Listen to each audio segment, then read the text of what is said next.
Hey, Brad, if you're talking to me, I sure can't hear you, but I imagine that we're talking about bike racing right now. So it's great to be here for day two in Wisconsin today. Can't wait to see what the racing action is going to have at us. So it's going to be a good day. Excited for some bike racing and see what Brian Hodges has to pull out, and Jacqueline Godby. Should be a good, fun day of racing. Can you hear me now? Gotcha. That was on my end. I apologize, Lauren. You were right. We were talking about bike racing for the second stop of the Echelon Racing League. Good call. Good guess on what we're doing today. Yeah, absolutely. You nailed it on our second day. Brian Hodges, Jackie Godby yesterday. Huge wins for them. But we got a whole season of racing here at the Echelon Racing League. And I think the biggest thing that we learned yesterday in our women's race was we're finally going to have a worthy match for Jackie Godby this year. The biggest thing we learned in our men's race is that this is really anyone's field this year. So you saw we knocked out the Indy Crit yesterday, Tour of America's Dairyland today, and then Gateway Cup is our next stop on the 18th of December. We'll go to the Iron Horse Bicycle Classic after that on the 19th, and then Tour of the Gila, Tulsa Tough, Intelligentsia, and Joe Martin. Lauren, I know you mentioned yesterday, Iron Horse, one of your favorites right in your backyard. Yeah, actually, and come as a sprinter, I enjoy going up to 10,000, 11,000 feet over the passes, racing the train, hence the Iron Horse name. It's in the backyard. It's a lot of fun, and anybody that wants to should come in real life. It's a really great event.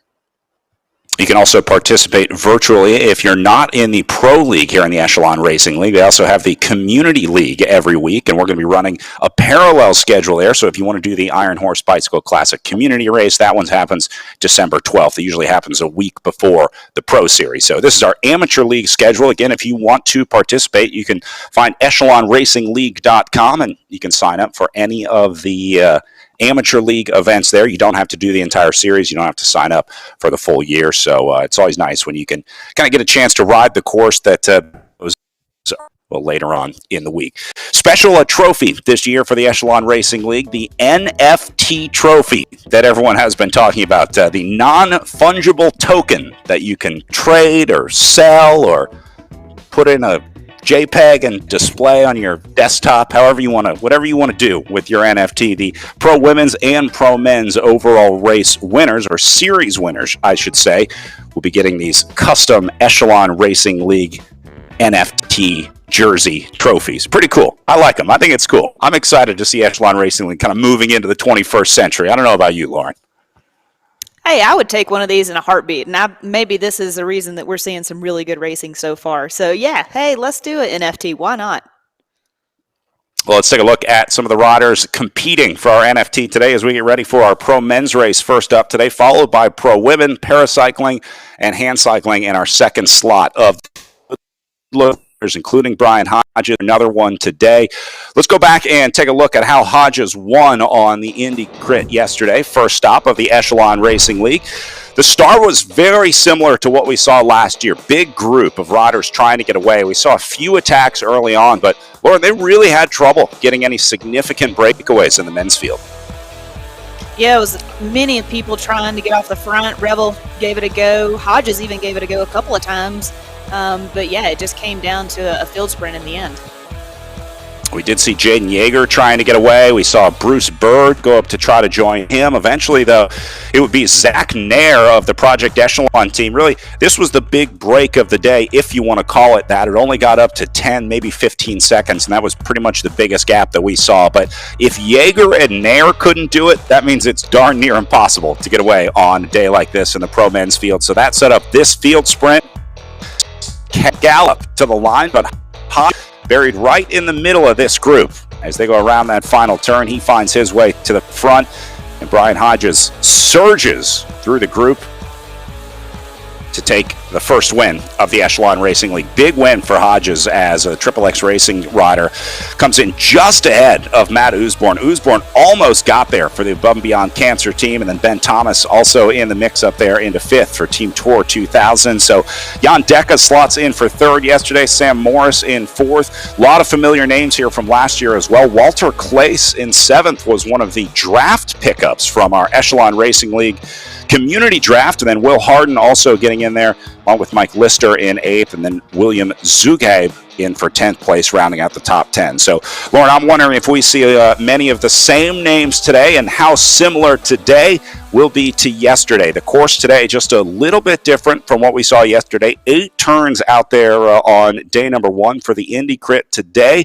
They're only doing 6 turns on our course in virtual Grafton, Wisconsin, just north of Milwaukee. It's 6 corners, but Lauren, the thing that everyone talks about on this course in Grafton is the false flat uphill finish. After they come out of that corner 6, it's a slow rise and a long run out of the last turn. I've seen a lot of the in real life races decided on this last gallop out of the final turn. Yeah, Brad, usually as a sprinter, when you make that last turn and you kind of look at the finish, sometimes you can kind of go a little bit too early, especially if there's an uphill drag in this finish. It'll catch some people off guard and they don't have the push to continue through to the finish line. So, yeah, an uphill will definitely change the dynamics of a sprint. 25 laps out there today. They did 27 yesterday, but because there's a little bit more elevation gain today, they do a few less laps. You'll see they'll pick up just under 900 feet total. So it's not a lot. It doesn't seem like a lot while you're doing it, but that course will very slowly eat that up, and you're going to feel that elevation gain. Again, 6 turns. The RGT platform will apply those turns to the physics. We're going to talk about that during the race, as this is really a cool course in Grafton, Wisconsin. One of my favorites of the Tour of America's Dairyland. Lauren, this is classic American bike racing at the Tour of America's Dairyland. 10 days of Midwest crit racing. It doesn't get better than this. Yeah, you have an opportunity every single day over those 10 days to perfect your sprint, to try and get into the rhythm with your teammates, and going into Discord today with your teammates. So yeah, this is, again, we raced yesterday, we're racing today, a different location, but yeah, we are so lucky to have back-to-back racing like we do at America's Dairyland.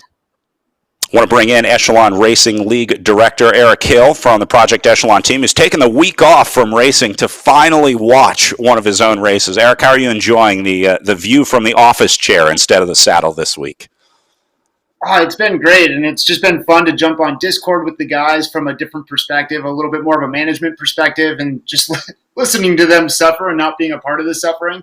A different perspective for sure, and it's been really enjoyable. Yesterday was outstanding racing, outstanding broadcast, and I know we're gonna have a great show today. Eric, this is a special one for Project Echelon because Grafton is not far from where you guys are based. This is a Wisconsin race for a Wisconsin team. Yeah, and actually, hey, we are in Tosa Village today, Brad, and I was actually in Tosa Village last night. I was at camp. I was drinking some beers and hanging out with a bunch of cyclists. And so really excited to be able to be on the virtual roads of Tosa Village today, too. It's like Toad is already here. It's like we already made it to the Tour of America's Dairyland. All right, so let's check out Tosa Village as we are inside of 1 minute to race start here for our elite men. Eric, thank you very much. Thank you, guys. Have a great show, and excited to get this thing going. All right, well, Lauren, as we talked about the start yesterday, incredibly important here on the RGT platform. What you're really looking for is riders to ratchet up their power early on, and they want to be at maximum power on the line. This is one thing that you learn very quickly. I know you learned this in your first race on RGT. Yeah, for sure. Just like we saw yesterday, everybody goes straight into the red. What for? I don't even know how many seconds or even a full lap. But yeah, it's full gas from the gun, and then some settling in, and just like real live racing, start the conversation, start talking to your director. I would have liked to have known from Eric what he told his athletes yesterday, and what they're going to talk about today. But maybe we'll get back to that.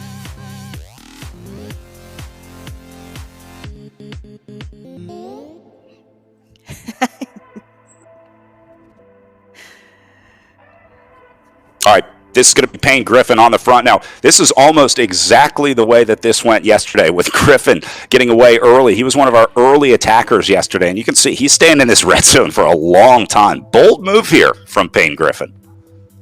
As I'm saying, they must do some sort of warm up for sure. For like they've been on the trainer now for at least 30 minutes. I would say probably just warming up, just like you do in a real race.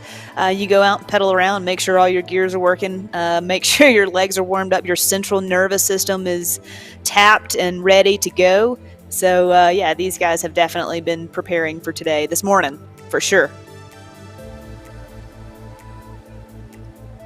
Smith taking a look off the front. Now, I have to imagine this racing will change a little bit after yesterday. Just kind of shaking out the dynamics, I guess, of the group. You just kind of get a feel for, who the big guns in this field are, how things are going to go, who's in charge, that kind of stuff.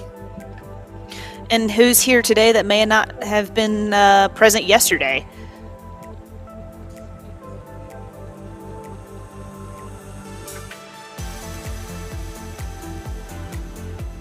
Oh, we're going to get a good look at some of the riders throughout the day today. Look at their pain caves. There's some art in this one hanging on the wall. I like it. That looks like Mike Wazowski from Monsters, Inc.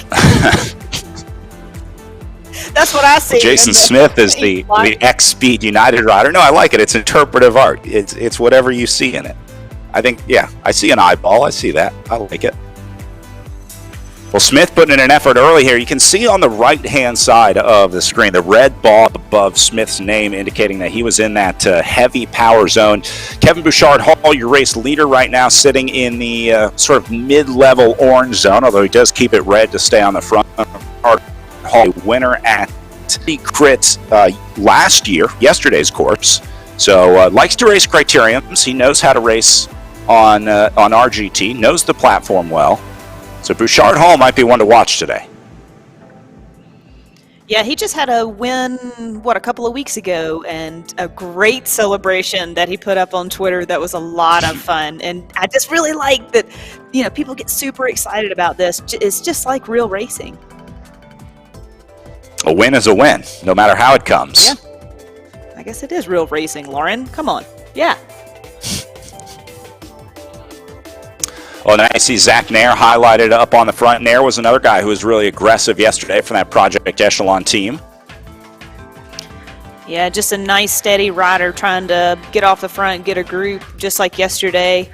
Yeah, like I said, I'm just so curious what Eric is probably talking to these guys about. And being a future director, I'd kind of like to know.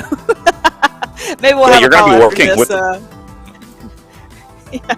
debrief for the guys. Talk about what you're doing with Project Echelon this year. You're going to be working with those guys at Team Camp and then doing some races as well, directing from the car. Do you like directing? Have you done directing before? I have. I love it. I really do love it. The more I could do in the U.S., gosh, if I had more time and there were more of me, I would love to do it full time. But I'm currently full time with USA Cycling Foundation, a job that I absolutely love. But yeah, these guys have asked me to come on and help out and consult, and it's such an honor. I mean, one, because of who this team is and what they represent, which is just a whole other level of bike racing. There's so much more to it than just bike racing for these guys, and that means a lot to me as well. But if I could just empower a little bit of or instill a little bit of knowledge and empower these guys to have some significant role and hopefully better themselves and better the team. I'm really looking forward to it. Well, I would say you certainly have a lot to share. You've been to pretty much every race I think that these guys will go to, or almost all of them. I guess there's a few new races on the calendar, but yeah, having spent your pro career both in Europe and the U.S., I would imagine you'll have plenty of insight for these guys. Luckily, they're not making you direct anything virtually. You don't have to give any advice on racing on RGT.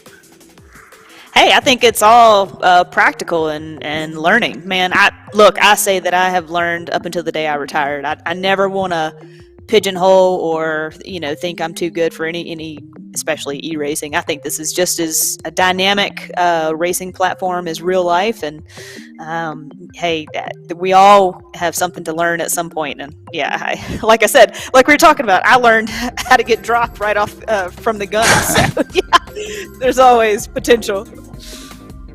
It's a process, that's for sure. But I think you're absolutely right. It's a constant learning process. And there's a lot to be learned on RGT that you can take over the real world. I mean, obviously, we talked about the course yesterday. That would more apply to like bigger climbs. If you're looking to try and time a climb or work out a climb, you can load those exact courses, the G files that your Garmin or whatever would generate, and drop those into RGT. It'll generate that course, and you can practice those rides. I don't know that it would help as much in the criterium, but it is going to give you one heck of a workout for the next hour, that's for sure. Yeah, no doubt. But talking to Jackie yesterday about knowing when that she's going to lose power in the virtual world, that does apply to bike racing as well. Like, you can only pedal so hard and so fast through a corner before you have to let off going into a sprint. So position and power is equally important in real life as in Echelon Racing League. So it does apply. It's just a little bit different application. The work you do in the winter pays off in the summer, right? Well, these guys are putting in the work right now. This is Matt Usborne that we're looking at from the Above and Beyond Cancer team. See a lot of those jerseys out there. It's the white jersey with the kind of green and yellow stripe across the back. One of the more organized teams in the Echelon Racing League, one of the bigger squads as well. And they got some pretty serious talent. This is Matt Usborne, second place yesterday, looking to do better on that today. And typically when you're hot, you're hot. A lot of times over the weekend, Lauren, we'll see the same sort of 10 or 15 names at the front. And a lot of times you see just a reflection of a lot of the same names on the results on day two. Right, Brad, and the fact that Usborne was so close yesterday, and you wonder, like we're talking about, the timing of a sprint. Yeah, I mean, he's a good pick for today. Like you're saying, there's that carryover from the day before. We talked about that squad. Also has Brad Bickley on there as well. Bickley was riding at the front a lot yesterday. It looks like he may be getting up there to take advantage of some of the work being done by Usborne and company up on the front.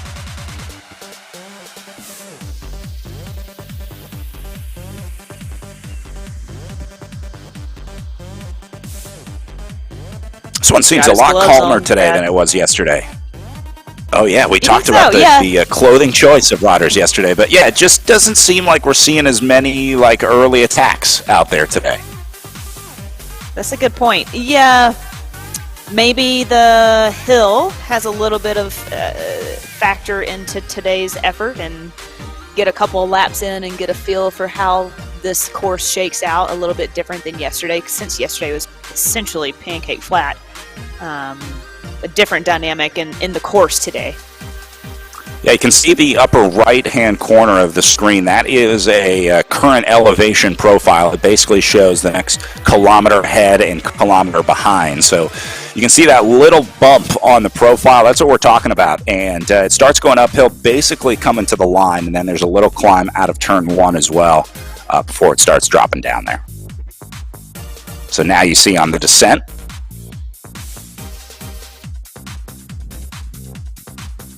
as we go back to Jaeger and Nair. Boy, this is a familiar area. Exactly how we saw it yesterday. Nair and Jaeger locking into each other. These guys know exactly what wheels they want to follow.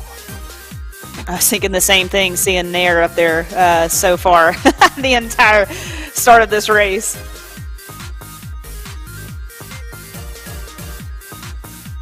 And I have to imagine if you're in the field and you see Jaeger and Nair pop up on the front, you kind of grip the handlebars a little tighter. Maybe tighten up those shoes a little bit.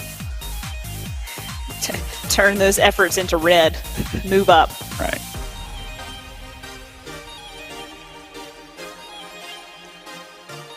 Chris Uberti getting up to the front here as well for the next Esports team. Saw his teammate Scott Catanzaro spending some time up on the front earlier.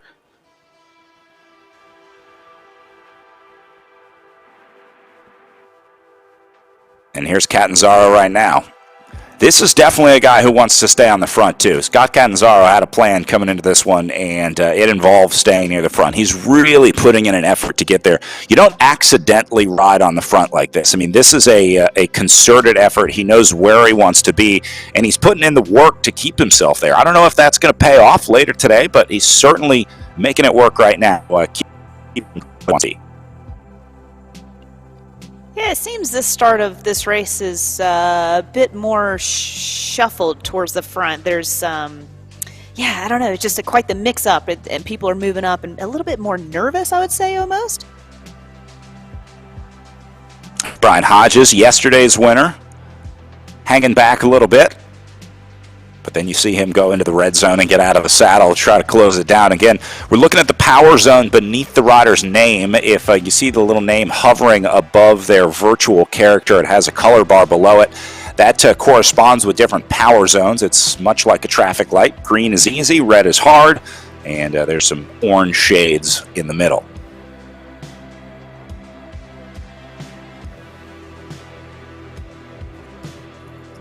We were trying to guess how Brian Hodges was feeling yesterday earlier in the race, but I guess he answered that at the finish yesterday. Here's Ben Thomas back on the front, the British rider for Team Tour 2000. Good results last year.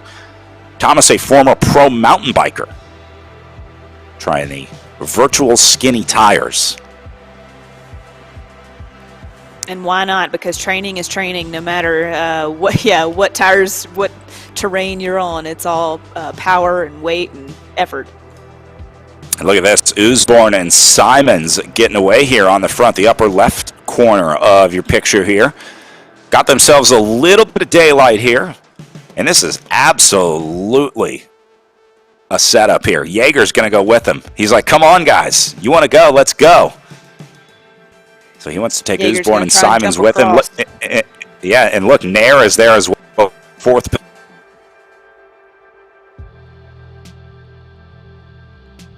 So here you go. If you're looking at this back in the field, watching this group of 4 riders get up there, I'm really Oh, here comes Kevin Bouchard Hall as well. Thomas in there. Ooh, this is a no-brainer. You got to go with this one. Yeah. This is a dangerous break right here. Let's see if they continue to make separation. The thing here is that these guys, one, keep up the effort, and 2, figure out how to cooperate. I know they know how to pace line, and look, it's happening. Everyone in the field is trying to come up. The entire field is starting to panic. Will Harden back there, Sarnecki into the red, all the way down our top 10. These guys are all into the red zone because they see these names, and they're like, all right, that's the race right there. So they're lost right back in the field right now. Here's Walter Claes trying to come up. The Belgian wants to make it across the gap.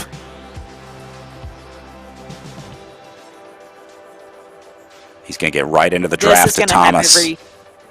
This is going to have everybody kind of in distress and heads up now. Like, if you weren't paying attention this morning when you started, you better be rolling now. Yeah.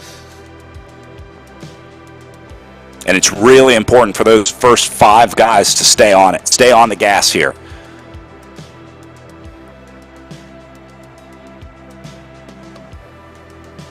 And look, you see Claes starting to suffer a little bit here. He tried to go across the gap earlier, got brought back, and now it looks like he's just going to sit in and let the other guys do work at the front of the field.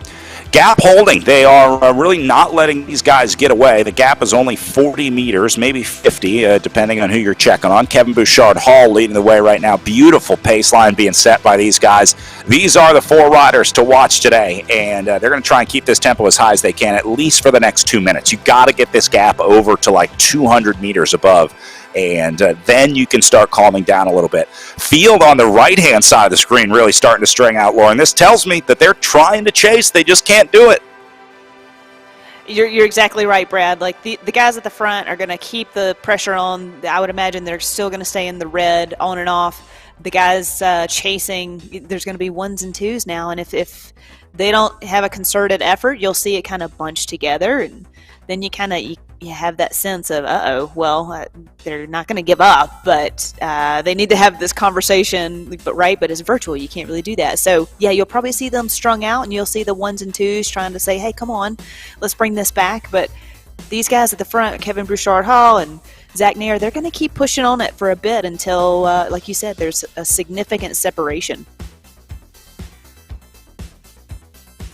And I think that might be happening right now. Although Field's starting to bring it back. Coming up on 80 meters on the gap. Look how close these guys are staying together. These are 4 riders that know how to race on RGT. All 4 of these guys participated in the Echelon Racing League last year. In fact, not just participated, but animated the Echelon Racing League. So they're all familiar with each other. They're all familiar with RGT, and now we got a good old-fashioned breakaway forming here. Look at Payne Griffin back there in 5th, still in the red zone. Will not let these guys go. You know, what will be interesting is to see all of their different quote-unquote pain caves, because like we saw Usborne's outside and the temperature difference, and we've seen some of the guys wearing gloves, and we've talked about that yesterday. And so, yeah, you got to wonder if the heat factor is going to come into play with these guys off the front and trying to bridge across, as Griffin's trying to do right now.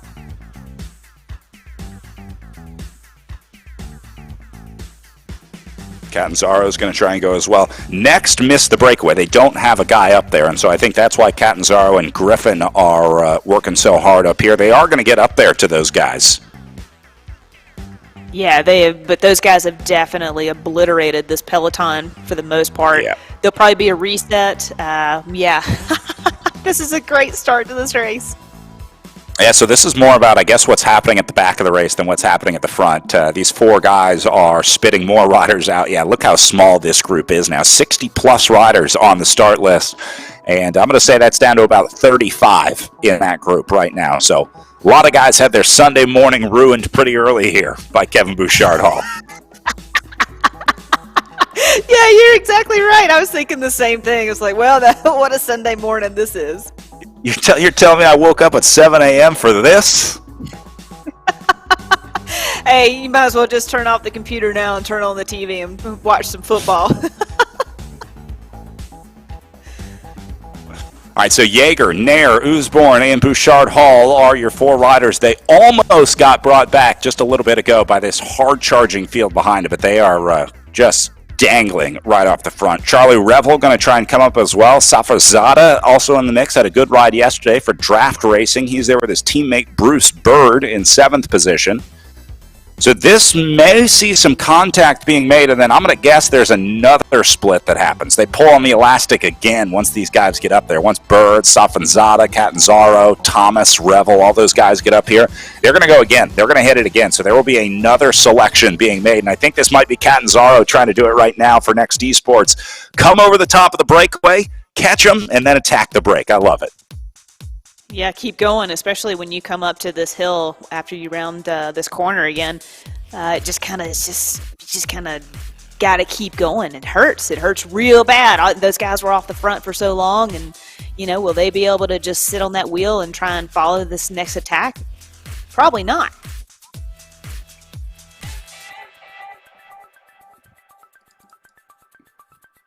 Well, Payne Griffin doing his name proud here off the front. After Catanzaro helped bring it back, Griffin counters that breakaway. And now look, Yeager and Bouchard-Hall are trying to chase. So I think they believe in Payne Griffin. They believe in the power of Payne here off the front. So now Yeager and Bouchard-Hall want to go with him. Yeah, and they should. Obviously, those guys are pretty strong and made that first break. And Usborne should get up there as well.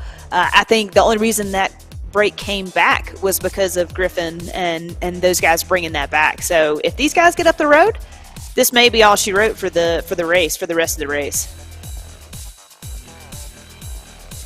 Bickley back here, Harden, Safazada. And this is Will Harden right here. A beast of a human being. Yeah.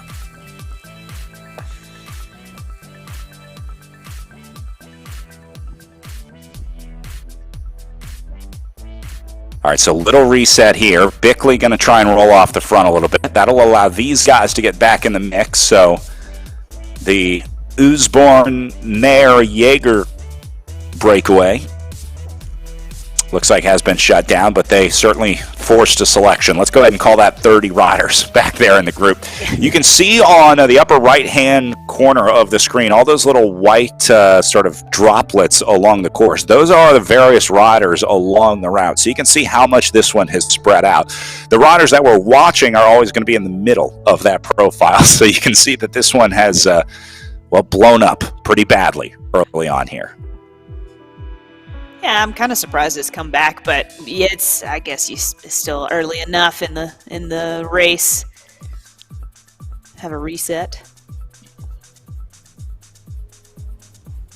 Yeah, you take it from 60 to 30, take it from 30 to 20, from 20 to 10, 10 to 5, and then try and take it down to a small group to go to the line. We'll see. The perfect day for a breakaway rider, but I would hate that as a sprinter. Come on, I want it all to be an easy day. Let's cruise around together. Boy, you would not like racing against Jaden Yeager then, because this guy cannot sit still, both in real life and on the virtual platform. Always attacking, always keeping it tough. I'm Looks making like my Will Harden teammate. appreciates the effort. Yeah, exactly.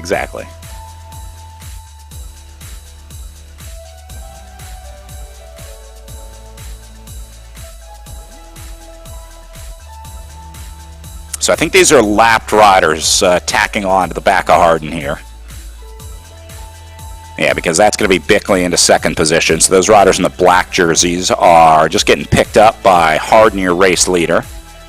Now in the game, lapped riders do still have a draft turned on. We talk a lot about the physics in RGT. When you come up on a draft rider, though, the drafting effect is lighter. So you're not getting as much draft out of those lapped riders, and the lapped riders aren't getting as much draft from the lap up riders as normal, but they do interact. So there is an element of picking up lap traffic. There's a little bit of an advantage to being able to draft off those lap riders, but again, they're probably going slower than you, so you don't want to spend a whole lot of time sitting on that draft.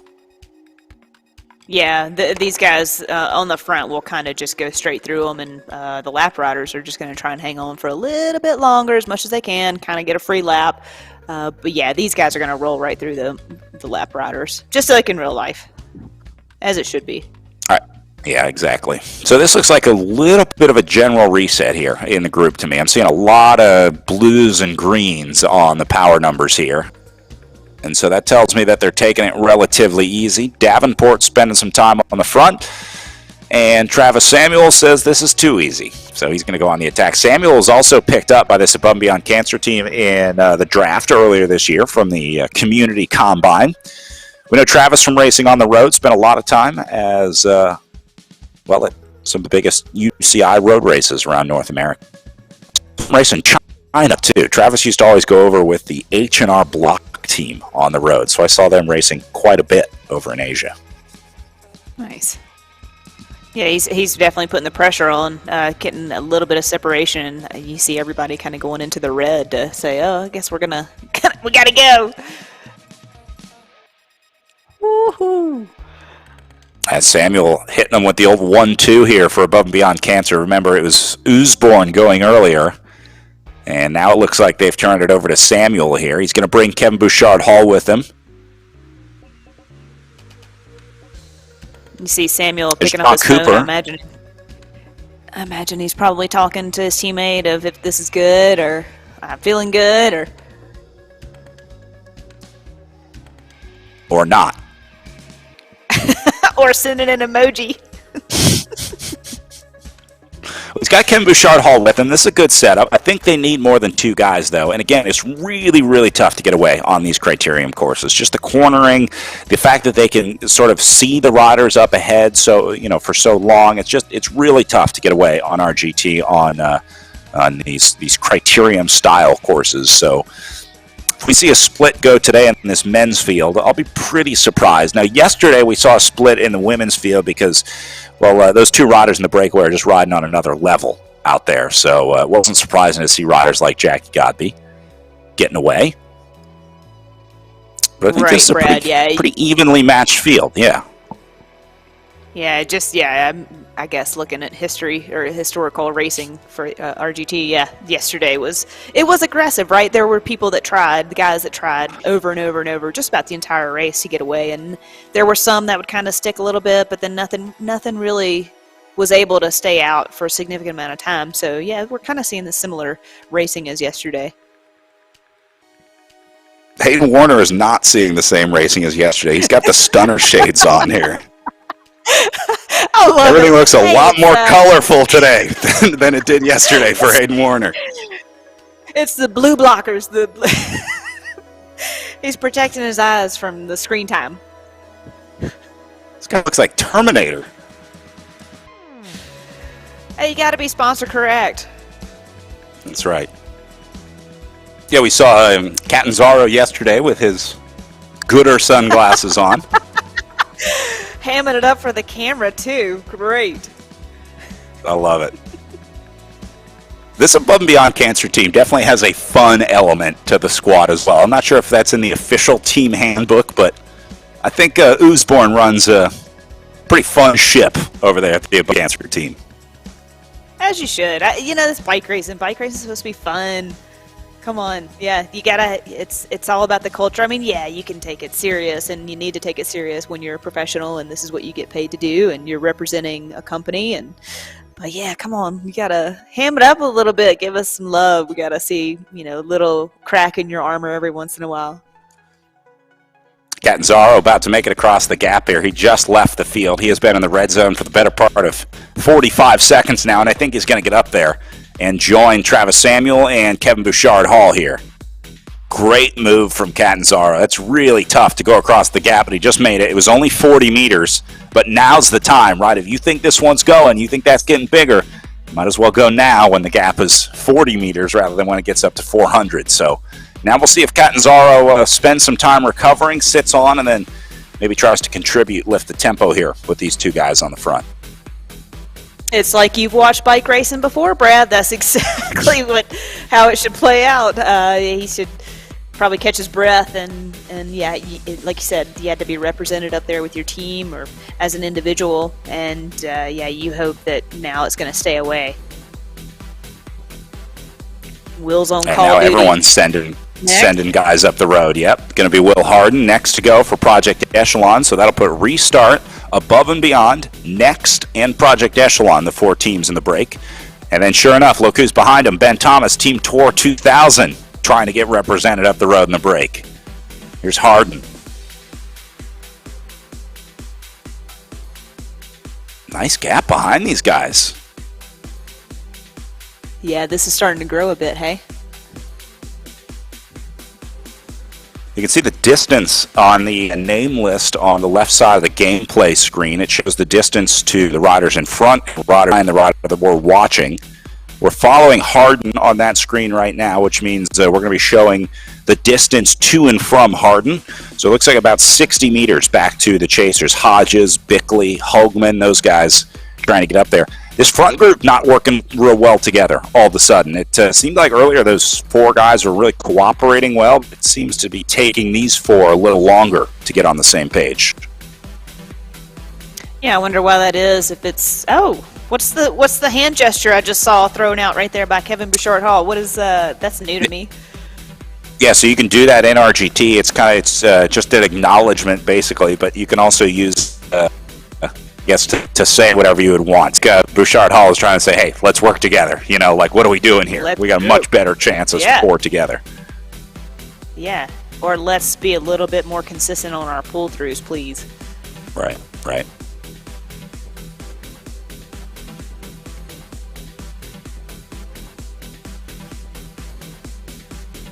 Big efforts, that's for sure, for these guys. 400, 500 watts for a guy like Kevin Bouchard-Hall is not an easy thing to do. And not something that you can sustain for a long time either, Lauren. We talk about these power zones, but a big part of understanding power and understanding those zones is understanding how long you can be in those zones, knowing your engine and knowing how long your engine can push those each individual zones.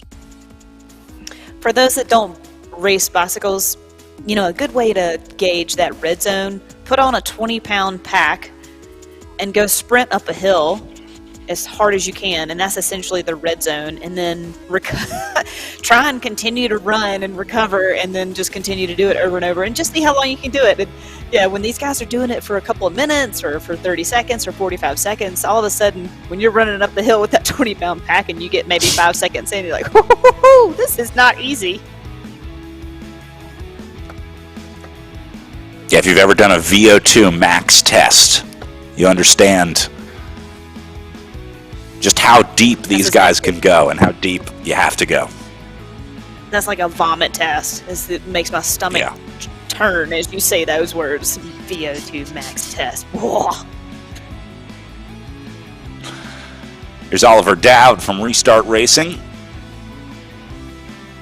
Looking like he just finished a VO2 max test. He's in the middle. That's a heart rate monitor, strapped across his chest. Riders will use that to keep track of their heart rate. We also see that in, we'll see that in some of the game data. Oliver Dowd saying hello to the camera here.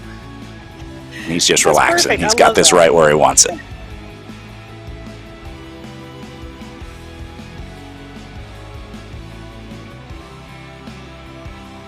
Yeah, the heart rate strap is where you're going to get the most accurate data. A lot of wrist watches now have heart rate data from the wrist, but you have to have it really tight on your wrist. That kind of makes me a little uncomfortable. I have one. I have a Garmin, but yeah, the heart rate strap is the way to go.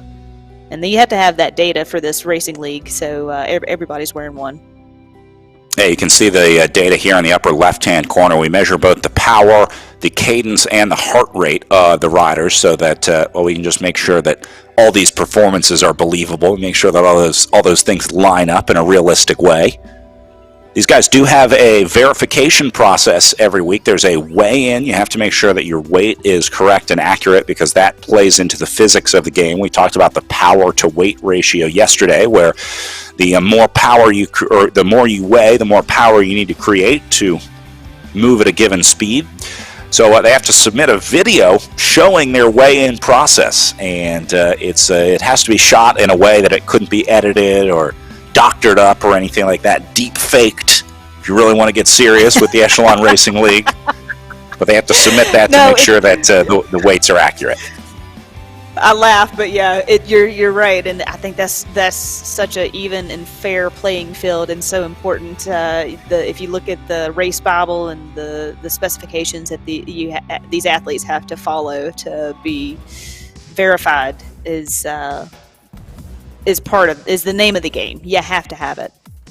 Yeah, and if you've ever raced any of these virtual races, you know that there are performances on these platforms where you're like, really? All right. It seems pretty strong, and so the verification is almost necessary. Even, a lot of these virtual riders, there were questions of, their power meter must be miscalibrated or there must be a problem with their trainer or whatever, and then it turns out they're just really, really good undiscovered talent that can thrive on these virtual platforms. I guess. No, I believe it. I really do. There's been times I've been on the trainer and had a workout, and there's these are numbers that I should not easily hit, but I should be able. They are attainable numbers, and then for whatever reason, I just can't mentally get in the game. But some of these guys and gals, they have no problem just like getting into this focus, which is really great. I just don't have that capability. A lot of it is, I guess, your natural relationship with the trainer. Some people, I think, have the trainer gene in them, and some people not so much, like me.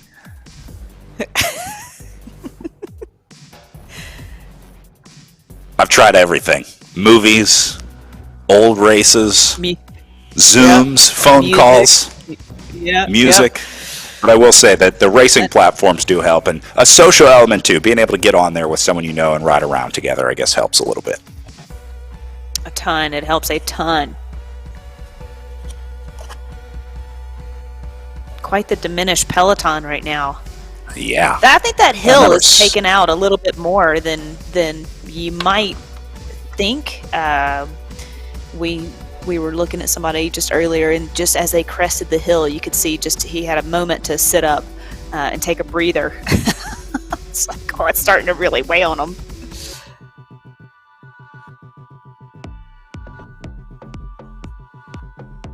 And look at this, Catanzaro, all of a sudden, off the back of the group. Remember, this was one of the guys that was really animating on the front. He was having a great day up there for the next Esports team, but maybe went a little too deep trying to go across those gaps. Remember, Catanzaro was one of the guys that left the field, joined those four, and I'm wondering if he might want that move back right now.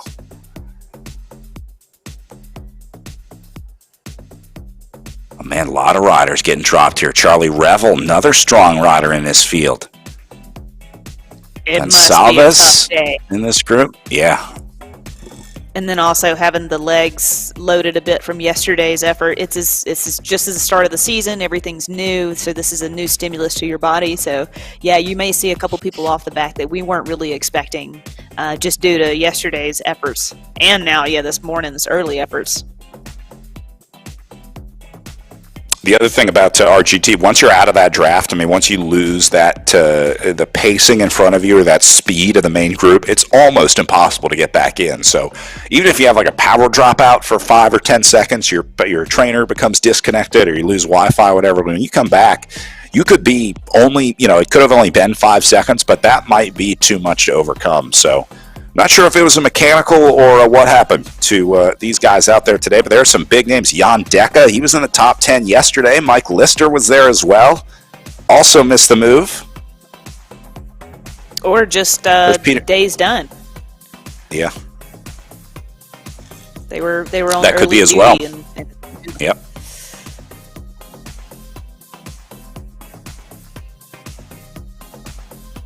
Well, meanwhile, Brad Bickley has given himself a nice little lead off the front here as Above and Beyond Cancer sends another one.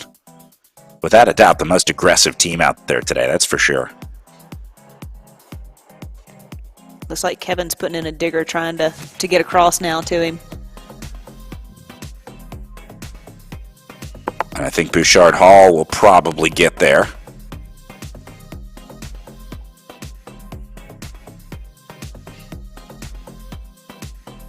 All right, so now we look to see if these two can link up. Bickley and Bouchard Hall trying to give it a go now.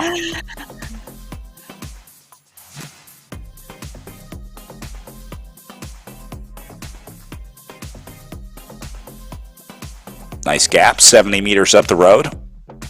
God, Bouchard's Hall been working today. Oh, I love the old school hat too.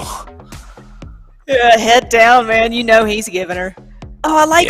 Look at his phone setup. That's pretty crafty. That's like a car connector or something, isn't it? Yep. So I think that would probably be his comm system. I'm guessing he's using that to communicate with his teammates out there.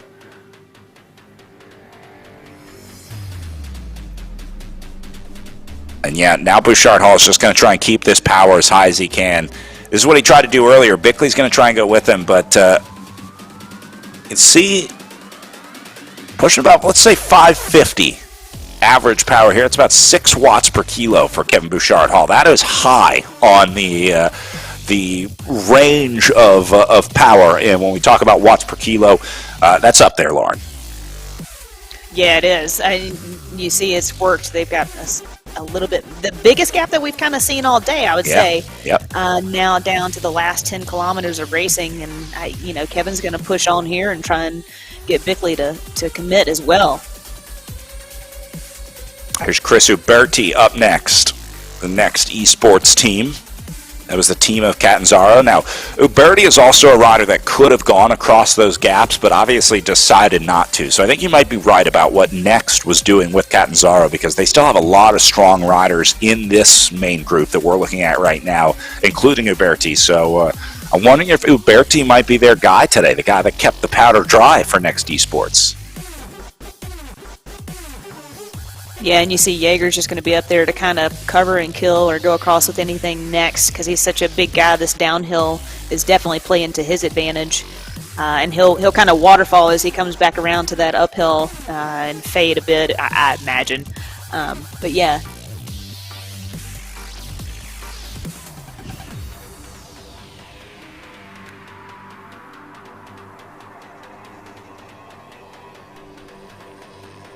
Chris Uberte giving it a go.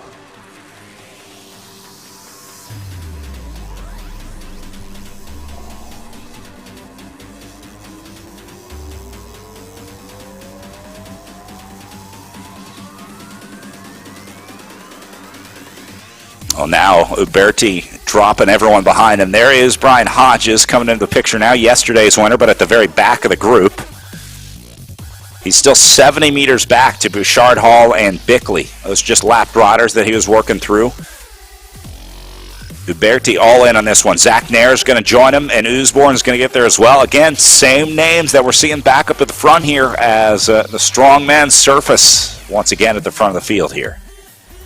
Looks like Zach hit that hill pretty perfectly, putting Uberti just a little off the back, having to close that gap.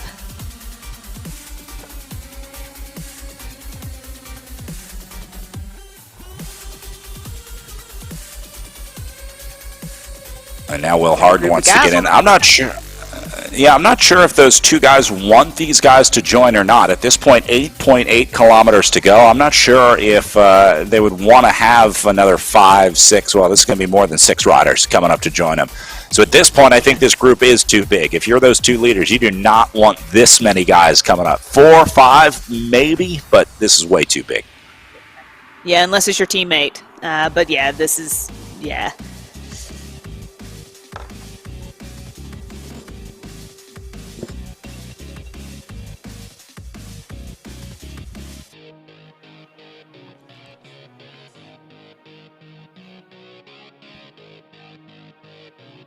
Looks like they're going to settle down a little bit.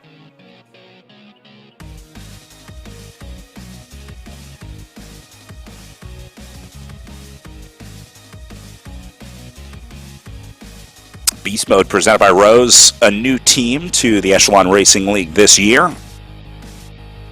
I already got some results.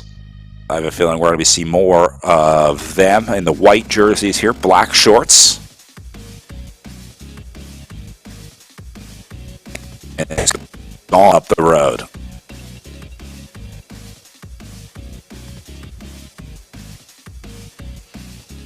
Griffin going to be the last guy that has a shot to go across this gap here.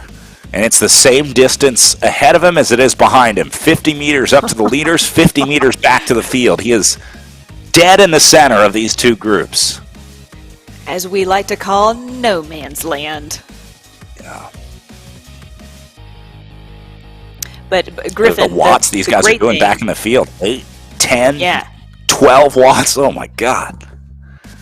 I think we're down, now to the last 7K. It's now or never. You got to, if you're going to bring it back and then have a lap to kind of reset, regroup, and prepare for the sprint. These guys are, it should kind of go full gas and try and catch the front group. And Griffin, if he could just see these guys, it's almost like a carrot, just dangling, and you can kind of chomp away at it. But otherwise. And the guys behind him are looking at him to say, if we can just get Griffin. So it's almost like this cat and mouse game that individuals are playing right now.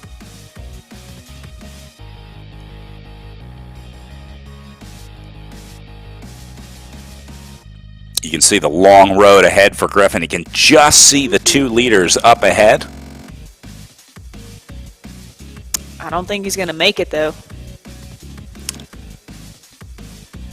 Yeah, here comes Grant Simons up him. So maybe he can tack on to the back of Simons here and let Simons try and drag him up. But he hasn't made any progress since we started watching that gap. It's still 60 meters up to Bouchard Hall and Bickley now.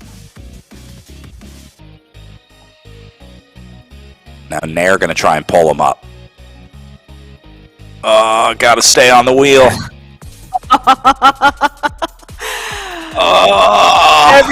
Everybody's in the red right now.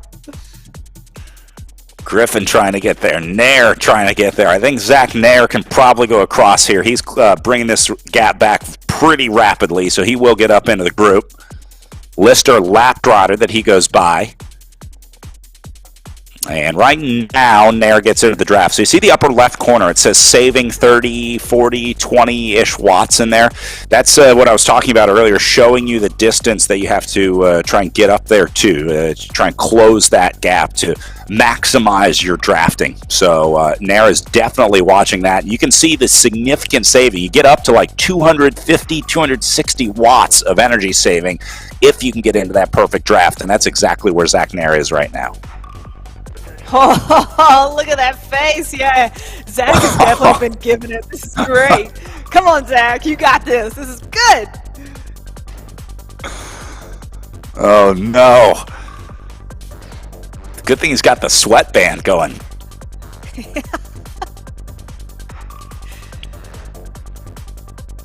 And who is this? Payne Griffin just made it across.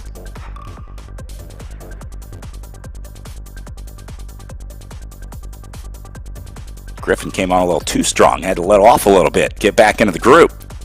All right, so call it 5 across the gap. Bouchard Hall, Usborne, Bickley, Griffin, and Nair. The 5 riders going clear here as they go 70 meters up on Thomas, Team, Yeager, Bird, Hoagman, and Uberti.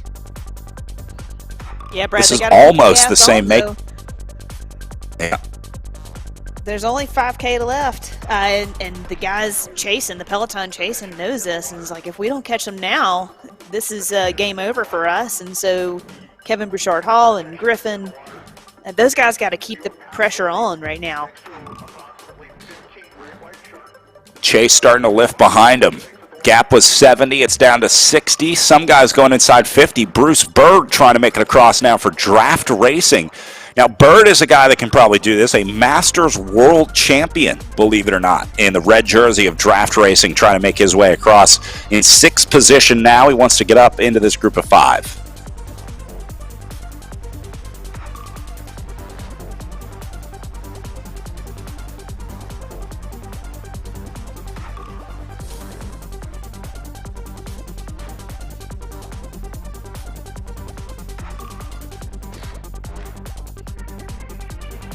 Well, these guys certainly look like they have it figured out up at the front. Here's Uberti trying to come across next. Oh, man, if this reshuffles right at the finish, those poor guys. That's going to be all that effort. But, hey, that's bike racing. There's a very good chance, I think, that may happen because these guys are cooperating really well, working together. As you see, Bruce Bird has separated himself from behind him. That is Uberti right in front of him, the green jersey of the next Esports squad. So Bird and Uberti could link up. They've also got Thomas and Yeager up there, another great group of 4 riders. If they can all link up and work together for the next 3.89 kilometers, they're going to get there. But it's going to take all the way to the line.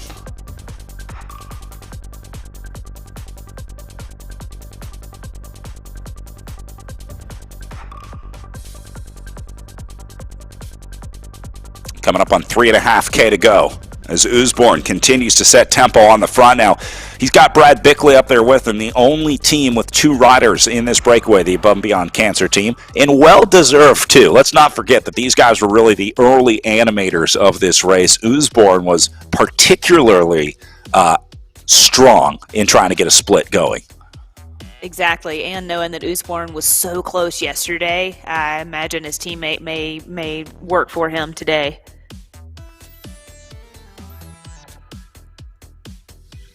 Bouchard Hall just dangling off the front a little bit.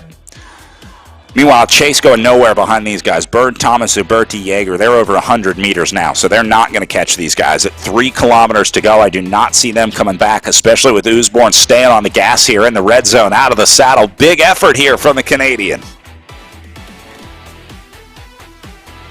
Maybe he's just trying to set his own tempo coming over that hill right there so nobody will counterattack him. But yeah, that was kind of surprising. You know, he looks like a bigger guy. I wouldn't have pinned him to push over the top like that, but maybe he's feeling really good today.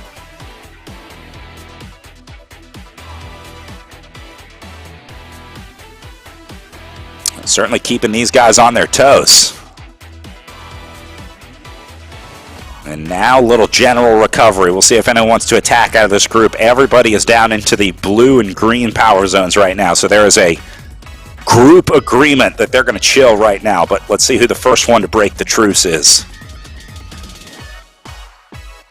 Meanwhile, Chasers on the right side of your screen, the Bird, Thomas, Yeager team group.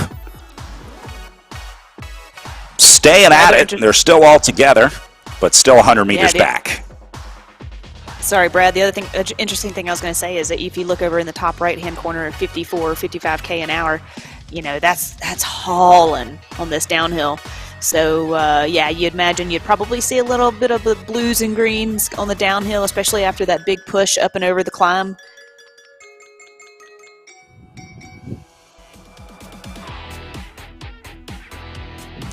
Going up on 2K to go now. As we go back to the leaders up at the front. Bickley starting to go at it. Bouchard Hall now tacked onto the back. And just like that, they're back in the red zone up on the front. Bickley going to go. Now remember, Above and Beyond Cancer has 2. So what they do is send Bickley early, and then Usborne will sit back. He's going to be plan B if this doesn't work out for Brad Bickley up on the front here. Let's take him down to 1 lap to go. Yeah, attack, counterattack, these two guys.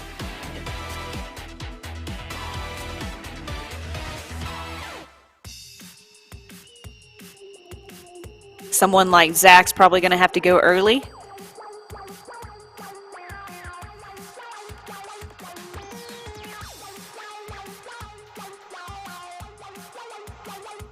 And now a little bit more separation up at the front. As Griffin and Usborne go at it. These guys are going to lock in, I'm going to guess, all the way to that last corner. As we go inside 1K to go for the leaders on the left corner of your screen, the chasers on the right corner.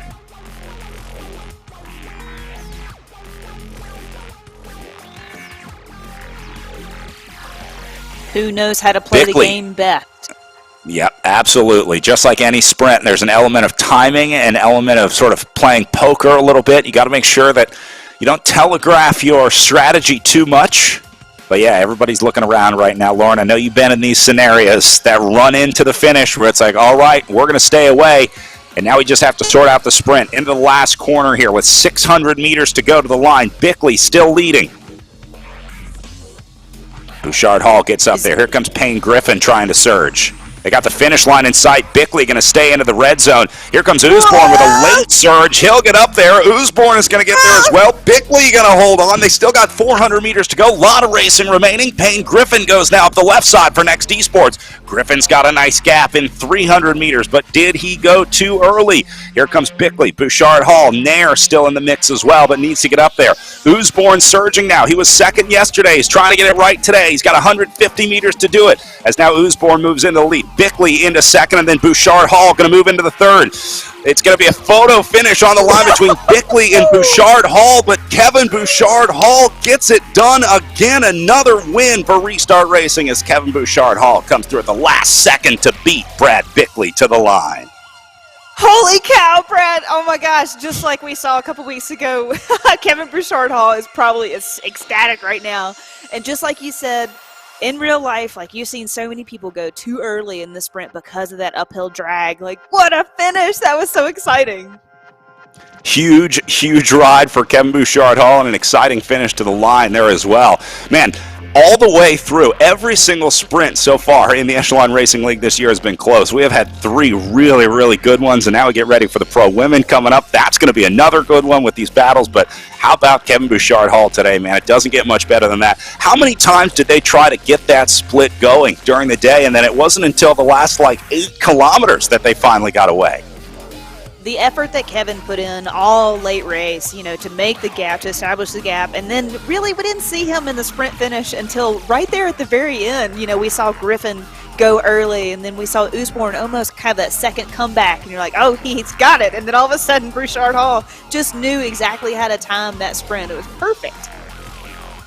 Well, and amazing seeing the team effort from Above and Beyond Cancer, too. How good were they getting multiple riders into the breakaway? They timed it perfectly. They were able to send one rider up the road.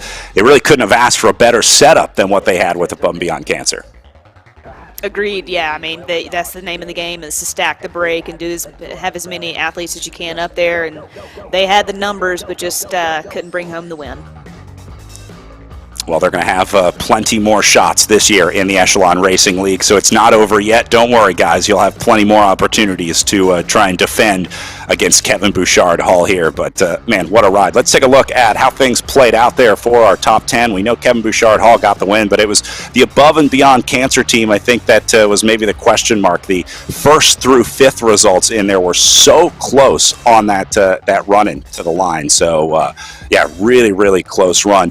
All right, sounds like we have Kevin in Zoom. Let's see if we can go over and grab a word with our race winner first. Yeah, we'll go to Kevin and then we'll look at some results. So go over to Kevin Bouchard Hall in the Zoom room with Emma Watson.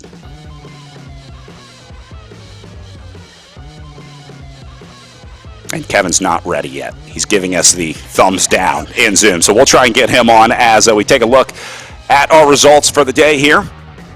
Boy, 5.09 watts per kilo, the average for Kevin Bouchard Hall out there on the day. That is a big day on the bike, Lauren. Look, he's not ready yet because he's over there puking in a bucket. But, above and beyond cancer, like these guys are now stacking the podium. They're getting the name of the game.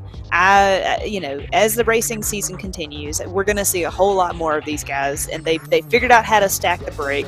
Now it's just a matter of timing into the finish and for that win. It's coming. I see Brad Bickley up into second place with Matt Usborn, his teammate, in for third. And then Zach Nair in fourth, Payne Griffin into fifth, and Jaden Yeager into sixth. And those are great rides by Zach and Payne to get up there and to represent and to animate that race. Zach and Payne had been out there on the front, multiple attacks all morning. So that's a good result for those guys as well. Any other names on this list stick out to you, Lauren? Uberti, because he had definitely put in the effort and tried to represent and like you said, beast mode, kind of stacking the podium in the women's race yesterday, or not stacking the podium, I'm sorry, stacking the top 10. So yeah, just having this team represented is good results and good to see them in the top 10. All right, let's go over to our Zoom room now. Sounds like we've got Kevin ready for a couple words. Hello, thank you. How are you doing, Kevin? How does this win feel? Feels great. It was good. I won last week, the first community one, and then I had a really good qualifier race. And then I had the playoffs on the other platform yesterday, and that our team qualified for Premier League, but I didn't have a good day. But got the legs today, so that's good. Sometimes you need a bad day to have a good day. So I'm glad today was my good day. Yeah, and you kept really at the front of the race throughout the entire time and timed your sprint at the right moment to gain the lead. What was your mindset throughout this race? When the first few laps, I was like, oh, the hill's too hard. There isn't enough time in between the hard hills for anything to get away. And then it made people tired. And then you could see that there was a chance. So started racing aggressive, and we got that group, and I was like, I know if you stay steady, you can do great. So I stayed steady, and I kept watching that gap. Guys would bridge across, and then everyone would be gassed, and we wouldn't work together well, and the gap would come down. And so I was really watching that and trying to do work where I could save my legs for the finish, but also keep that gap. I was just watching that the last few laps. And the last lap, I was pretty sure we had it. And at that point, it was tactical. I know they had two teams from the white jerseys, with Usborn and Bickley, and I thought they were going to really try to 1-2 them, but I think the draft was too big. In the end, they kind of played off of each other, and I got to sit on them perfectly. I didn't beat him with legs. I beat him with, I played the game right. I had a perfectly timed sprint. I was patient, and I nailed it right at the right time. I had legs. So, but it wasn't watts. It was definitely technique. All right, congratulations. Enjoy this race. We'll see you next time. Back to you guys. Interesting insight there from Kevin. It's all about technique out there. You can have all the watts in the world, but if you don't know how to use them, Lauren, it doesn't do you any good. Again, like he was talking about the dynamics of the race course and how that hill did add up over time, and how it was hard for the guys to come across. They were all gassed by the time they got over the hill and to the break. So, and then he's talking about playing the game, just like Jacqueline Godley said yesterday. So you start picking up on how and when to play the sprint, and apparently Kevin got it just right. Figured it out today. All right, we are just a few minutes away from our pro women's hand cycling and paracycling start up next. We're going to take a quick break here, and then when we come back, we've got our next start of the day in the Echelon Racing League.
All right, welcome back to the Echelon Racing League, day number 2 of season number 2, as we're here for the Tour of America's Dairyland, being joined now by Tour of America's Dairyland race director Bill Koch. As we are just a few minutes away from our race start, Bill looks to be joining us from the cabin, I'm guessing, up north in Wisconsin. Bill, is that right? Can you hear us? I can hear you. Can you hear me? I can hear you. You must be in backwoods Wisconsin right now. I think he's getting his audio dialed in right now. But are you in? Is this the vacation cabin, Bill? It's in Laval, which is about from. Right on. So I can hear you just fine. We got you loud and clear, Bill. Talk to me about our race course today here, East Tosa Village. This is always a classic at Tour of America's Dairyland. You guys have so many great communities that are a part of it, and East Tosa Village is another one that really embraces the tour when we come to town. Yeah, and this is brand new, actually. When we started Toad back in 2009, we looked at Wauwatosa Village. There were a bunch of metro sewer projects and a lot of streetscapes going on that prevented us from being there. So we were over on North Avenue, and we moved here last year. And I got to say, it probably was one of the best days we've ever had in terms of racing, spectators, from the riders. It's a dynamic course. That little 8.2% kicker at the backside there that was putting a lot of pain on the guys and soon to be the ladies and the paracyclists in a few minutes is a real deal. You talked about paracycling coming up in our next round of racing. This is always an important part of Tour of America's Dairyland. You guys have made a commitment to para racing every year at Toad. Why is that so important to your organization? It's a part of inclusivity, and that, it was a step that we didn't think of it. I'd like to say it was our idea, but John Haupt is the guy that brought the idea to us. He's had MS since he was 17 years old. He's now 65 years old. He's learned to live with his disease, but he's also a racer, and so he's taken this personal approach to reaching out to the hand cyclists since 2017 was our first year that we did it, and it's just been really a super addition. The spectators, the communities, the sponsors, everybody loves seeing these women and men out there working really, really hard. At this point, all we've done is hand bikes. But you think about the power they're able to put out using their arms and their hands versus their legs is just simply amazing. And the Paralyzed Veterans of America have been a big part of it as well. So we're super appreciative of their support along the way. We are super pumped to see some of that racing today. Again, we'll have a para and hand cycling out there on our East Tosa Village course. Bill, thank you very much for joining us, calling in from the cabin. We are just about to go racing, so I'll let you get back to ice fishing or whatever you're doing up there. Thanks a lot, guys. Have a good rest of your day.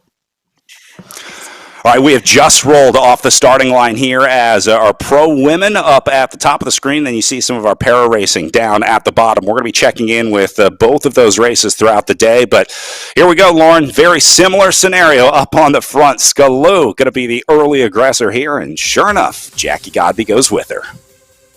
Yeah, and I do think now that all the women kind of say, okay, these are the two that we know we have to watch and we got to keep an eye on. But immediately that they get a little bit of separation. It's just it's hard from the gun because I think you go straight through that hill and then it's this long downhill drag. So man, I can't believe they're already off the front, like just the two of them together. That's impressive. Yeah, I'm wondering if the other riders in the field were like, all right, let's let them do what they're going to do. Let's get that out of the way, and then we'll figure out the rest of the race here. So Schumann, Krohn, Ayala, O'Toole, Wiseman, a lot of familiar names that we're seeing from last year making their way back up here, and they have brought those two back, so might see a little separation. This looks like 9 riders, I think, in this sort of front little separation here. Can I tell you that a little birdie may have texted me a little bit about the community race last week and said that both races finished in a late breakaway. Mm-hmm. So we'll see. We just saw that in the men's race. We see a little separation already in the women's race.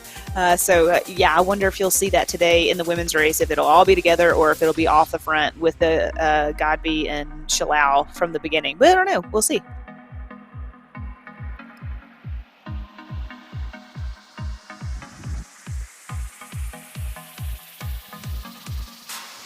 All right, so just waiting for this separation to kind of shake out here. And really, it's not a question of if, but when. To understand why we're saying that, let's go back to yesterday and talk about the Indy Crit and how things played out there, because Skaloo and Godby were really the two animators yesterday, and we're thinking that's going to be the same scenario out there today.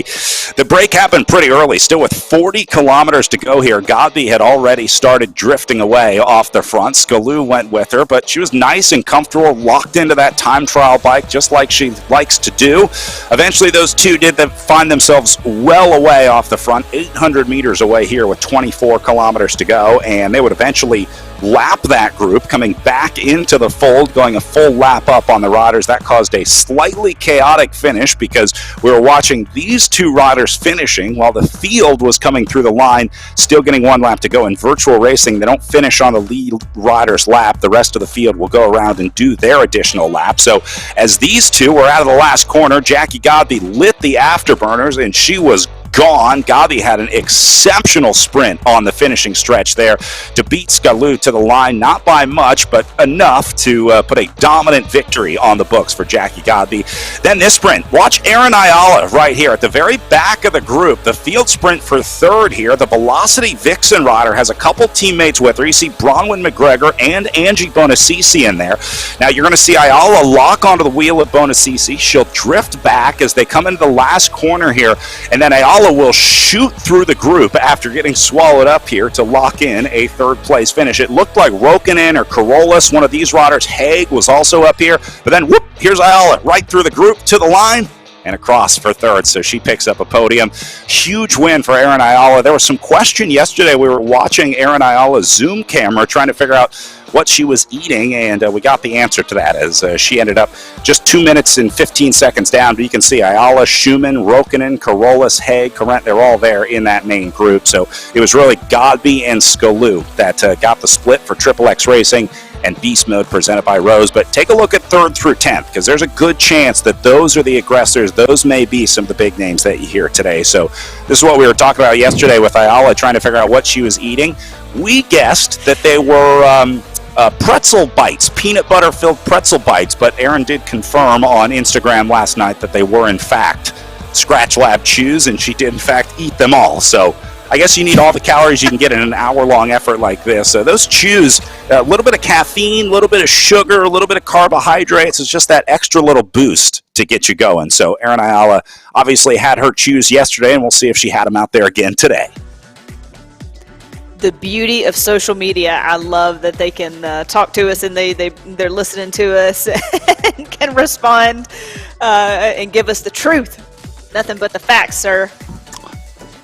Just got a Instagram direct message from Hayden Warner, the guy that was wearing the stunner shades in his pain cave yesterday. That's actually Dr. Hayden Warner, and he had been on call for the last 24 hours. So he's just wrapping up a 24-hour on-call shift, and then still managed to get on the trainer and ride. So, way to go!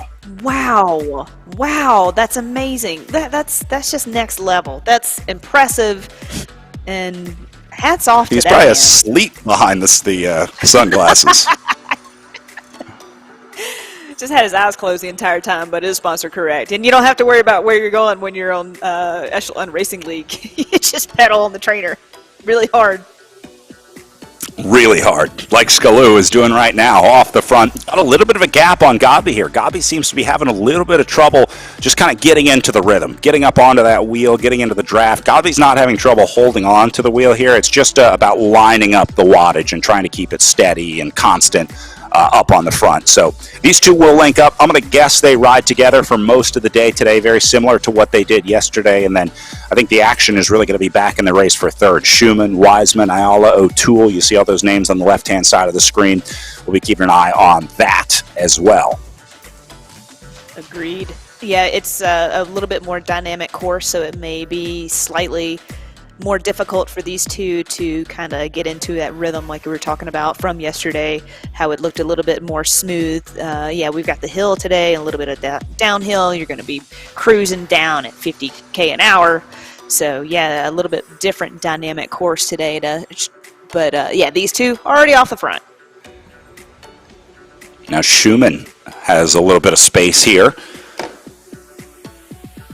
the teammate of Skalou. The Germans having a good ride today. Yeah, I think they would love to have Schumann up there as well to kind of 1-2 Jackie as much as they could, or at least have Shalau sit on, or Schumann. I'm not quite sure who's the sprinter here or who's going to be the stronger of the two today, but they would definitely want to stack that break a bit to try and knock down Godby somewhat. I mean, she's such a strong athlete. What do you do to beat her? And this is what they try and do, is bring another across.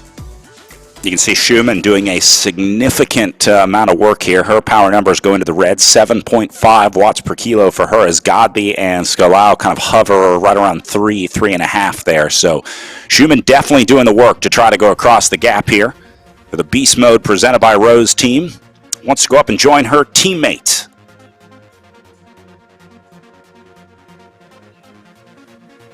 And that would probably be enough to actually put Jackie Godby on notice a little bit. If you get two teammates up there in the breakaway with you, that's not as easy as things have been for Jackie Godby. Correct, but it looks like she's in no man's land and not really making much ground to those two in the front.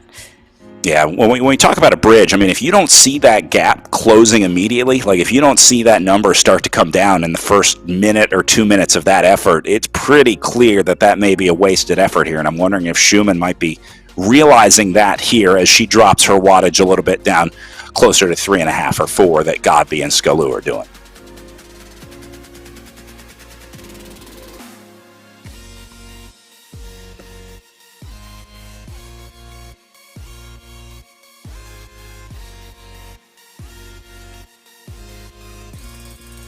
All right, so Godby and Skalou riding away. Let's go over and check in on our para race. This is Brooks and Kilgore on the front. Kilgore, our winner yesterday, so he's sitting right on the wheel of Brooks here. So these two going to try and lock in as long as they can in our paracycling competition here. Yeah, Kilgore yesterday just kind of rode away with it, so it'll be interesting to see if these two can work together and how that competition will be today. You can see how it slows them down through the corners a little bit. That is the realistic physics of RGT. And now Brooks doing a nice job jumping into the draft here of Kilgore. There is Mr. Brooks for the Paralyzed Veterans of America Racing Team. PVA has been a huge part of bringing para racing into the Echelon Racing League. And is also helping develop the very first para bikes on RGT. Those are going to be in game here in the next few weeks. We're going to see them before the end of the Echelon Racing Season 2 here, so I'm really excited to see those in the game. We talk about how representation matters in racing, and for paracyclists being able to have those bikes that really make them look like they do in real life, I think is going to be a really, really cool thing to see. Yeah, I like the saying, if you see it, you can be it. It just embodies everything that is inclusivity. So, yeah, this is going to be a great addition to this Echelon Racing League platform. Looks like Kilgore getting a little bit of space here over Brooks now. The separation that we saw yesterday, Kilgore finished alone. But looks like Brooks going to try and stay on here for a little bit longer. They got 13.4K to go now.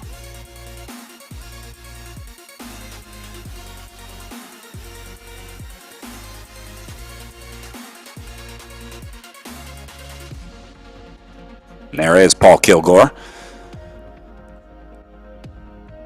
Paul also rocking the CAF kit. We see a lot of those riders around the country at various events. The Challenged Athletes Foundation, another great resource for para riders looking to get into the sport.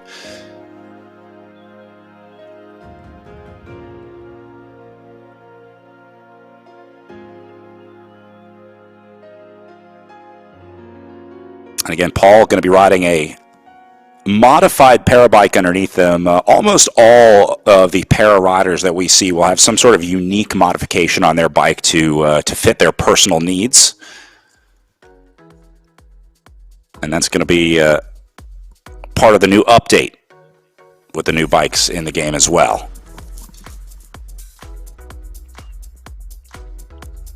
And then this is our hand cycling race with Jackie Jones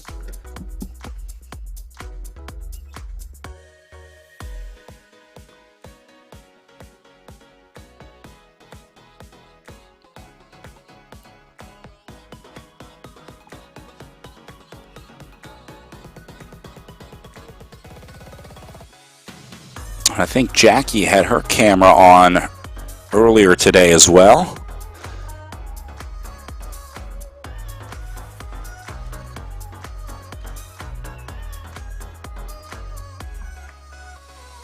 There's Jackie. So you can see the hand cycling setup that Jackie has. It brings the essentially the bottom bracket up above the rider. And then that will have a long chain that goes to the front wheel, which is basically where the rear cassette would be on an able-bodied bike. A lot of times that is moved to the front.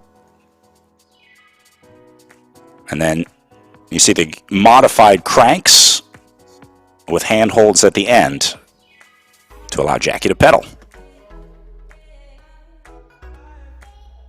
This is so cool to see, and again, a new platform for me, totally, and then to have this as well is just, I think this is so great. And the power that they can put out is impressive.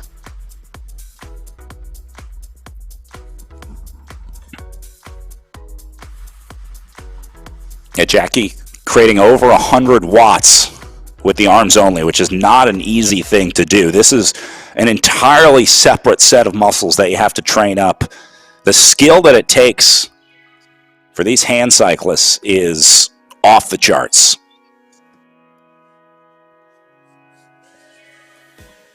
So we'll keep our eye on Jackie as she continues to tap out her hand cycling race. Back up to the front of our elite women's field with 30K to go here. And it looks like Godby and Scallo have really locked in now. They got it figured out. I feel like I'm watching yesterday's race all over again. But Yeah. You know what? This is great. It's good to see that the two of them are up here. This is going to be a dynamic duo that we'll see throughout the season. Schumann definitely not giving up, trying to get across still, which is the valiant effort, to say the least, Brad. Well, it's a whole lot bigger in front of her than it is behind her. 40 meters back to Wiseman, O'Toole, and Ayala. Got to give Schumann credit here, not giving up the chase. Certainly keeping the chasers on their toes. But she's going to need to move a little quicker to catch up to Godby and Scallo. There's Jackie Godby. Dr. Jackie Godby in her pain cave. What was her thesis on again, Brad? Could you? You know, peptide things. Peptide bonding. Hydrogen and carbon. Hold on, I just have to grab I'm looking through my stack of medical journals here. I can't remember which hers was in. It's underneath Ah, your yes, guitar. hydrogen. How hydrogen bonding stiffens peptide amphiphile supramolecular filaments by azoglycine residues. She's going to have to break that down in layman's terms for me if we interview her, please. I'll send you the link. Great. She actually posted it on her Instagram when she went through her PhD and the thesis and all that and finally got it approved. She did post it. She said, for anyone who wants to learn more about the power of hydrogen bonding or just wants to see how I spend my time off the bike, here's the link to read it for free. It's on her Instagram. Wow, that's cool. But is there a Google Translate for us not so smart people? Yeah.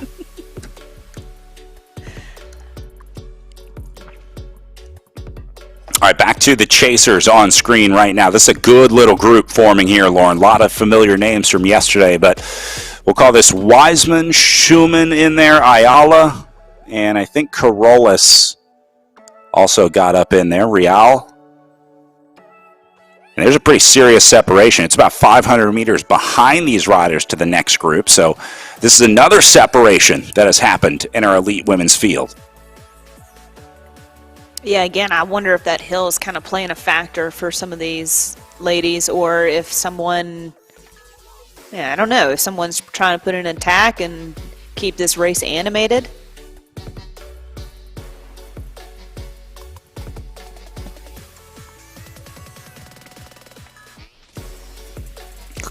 Carolus locking in here. Setting steady tempo. So this group's got to be feeling pretty good. If you made this selection, you can feel pretty good about your chances of at least a podium because you're looking at third place in this group here. Eleanor Wiseman up on the front here, a new signing to the Project Echelon team. Wiseman rode last year for the Amy D Foundation squad and then was picked up by Project Echelon because she had such a good year in Season 1 of the Echelon Racing League. They brought her on to the Project Echelon women's squad.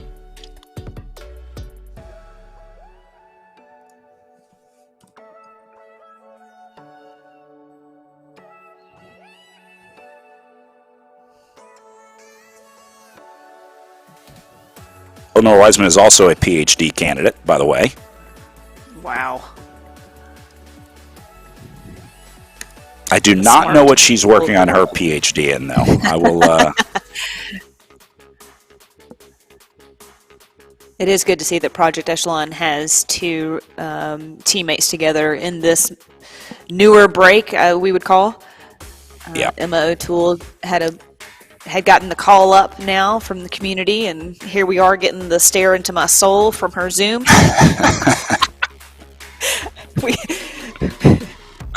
That's a cave through and through. I mean, that is the definition of a cave that O'Toole is in here.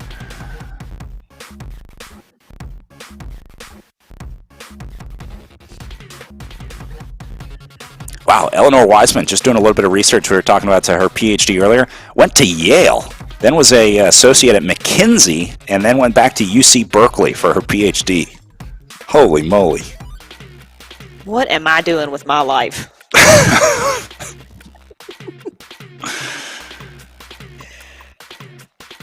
We are lucky to have these individuals in this sport. And to still find the time to train and keep this level of fitness up to be able to race in this league. Exceptional. Mm-hmm. Agreed.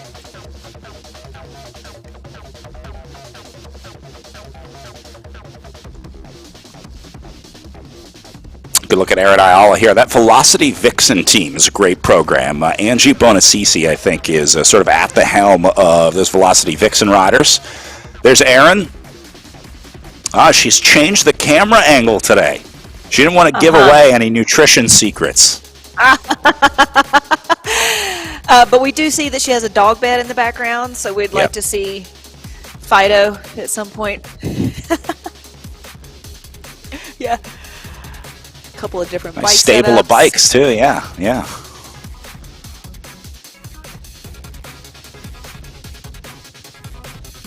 We were talking earlier about the bike choice for some of the riders. Jackie Gobby on the time trial bike.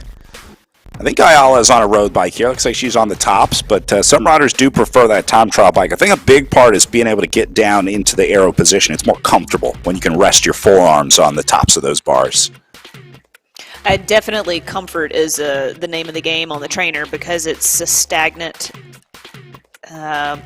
linear motion that you're in. You know, cycling already is such a linear sport, but now you're even more stationary. Your shoulders get extremely tight and your neck gets really tight on the trainer. For me, I know this from experience, but it's whatever can keep you the most comfortable on the trainer. And like we were talking earlier, plugged in, watching something, listening to something, the fan on, every stimulus possible. You got to have it all.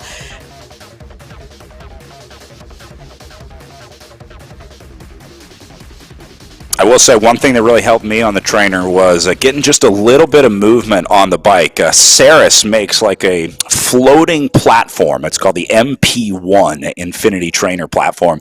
And it kind of just allows you to float a little bit. You have a little bit of side to side, a little bit of front to back movement on your trainer. So it feels just a little bit less like you're stuck on a trainer. I really like it. Gotcha. Yeah. I've never had the option to try that, but yeah, I imagine it does help every little bit of movement that you can get. It's amazing how far the trainer technology has come as well. I think when a lot of us started on the trainer. I don't know how many of us started on the old like mag trainers, but these are not the old wind trainers of the olden days where you would lock the rear hub in, and then it sounds like a 747 taking off when you're trying to spin that fan on the back. These are a new style of trainer that most riders are using. A lot of them are on direct drive trainers at this point, where it attaches directly to the rear cassette. They're much quieter and they're smart. That's the most important thing, is they can now connect to the computer, connect to the internet. They've got Bluetooth connectivity so that they can pass all that data back and forth and get it into the game. But if you ever rode an old trainer, you should really give a new trainer a shot, because it is significantly different from the old like fluid or mag trainers that you may have ridden. I totally agree with you, Brad. And these smart trainers have been a savior since COVID now, to give us still to have that sense of community and conversation and connectivity with individuals. Even though we are alone in our homes or in our basements or whatever it is, we still have the opportunity to have a quote-unquote group ride, which has been very nice.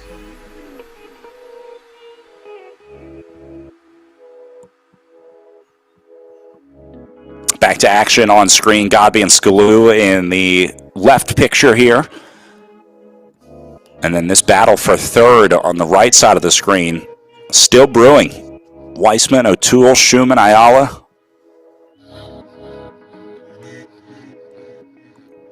So this is really turning into a 2-for-1 special here. We got two different races today.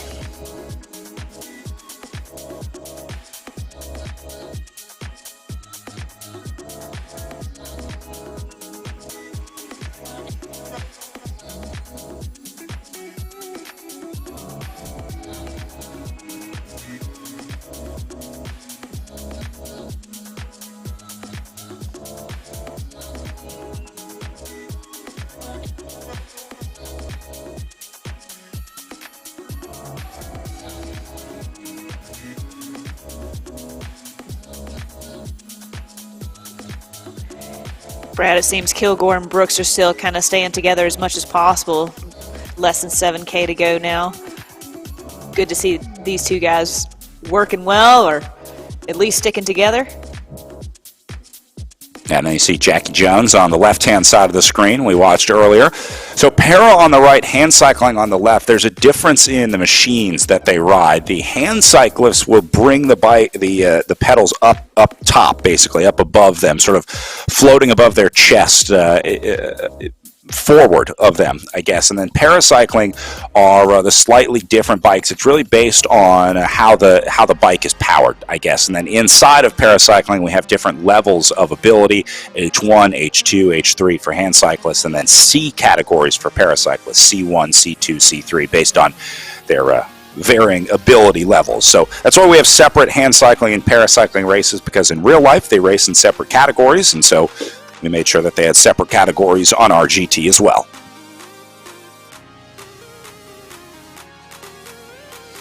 Jackie Jones is running a nice high heart rate, about 170. That's a good effort today. I just like that name too, Jackie Jones. You gotta say it with some flair, some sass. A little bit of oomph. Yeah. Yeah. Well, Jackie on the steepest part of the course right now. You see in the up right corner of her race cam, 7% gradient right now, which on a hand cycle is ridiculous. It is so hard to climb on the hand cycles because your weight is so low down to the ground, and then it really starts dragging you back when you get on steep parts of the climb. Going up to 8% here, over 8%. And Jackie crushing it, powering through here. Let's go, Jackie Jones! Yes!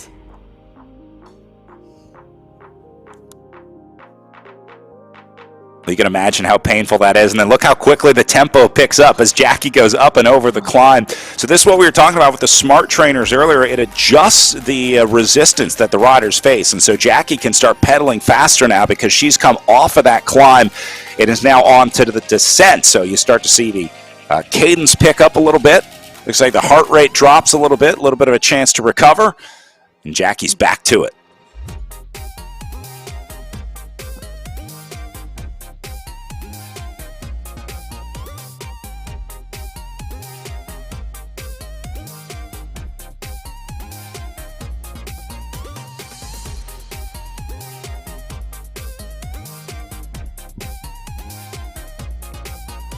Back to our pro women's chasers. O'Toole, Schumann, Ayala, Wiseman.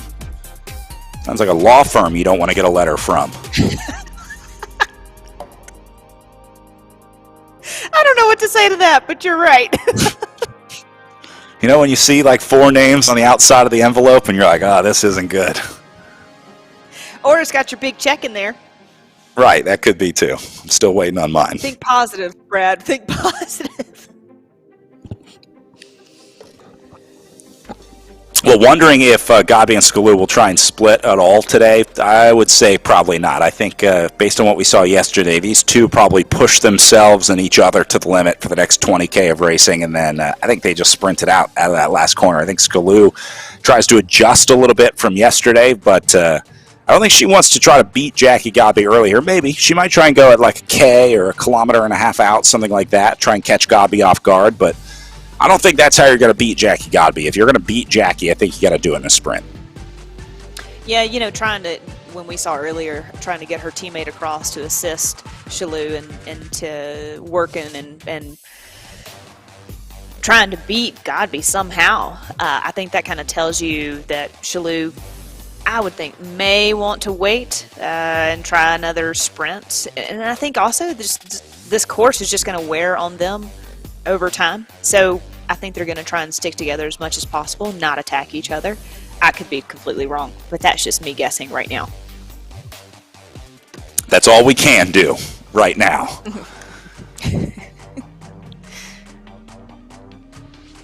Back to Schumann on the wheel of Aaron Ayala.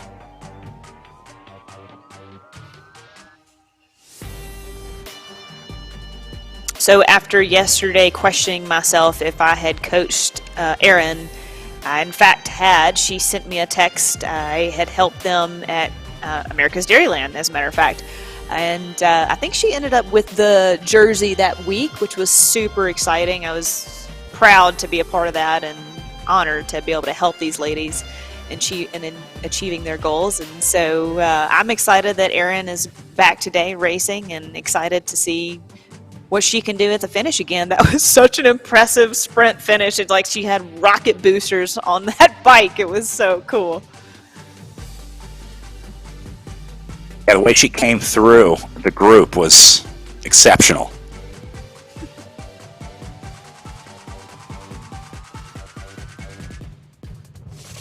Do you see really how calm Ayala is too? Yeah, go ahead. Yeah. Just in coaching her and also seeing her in person those years prior. I think she came from triathlon. I'm not 100% sure on that. Maybe she can send me another text today because hopefully I'm here all season. But she just got stronger and stronger as the week that we coached went on, and then throughout the crit series, she just got stronger as well. And I think just the same as in real life racing, same on the platform. She'll just get better and better as the weeks go by.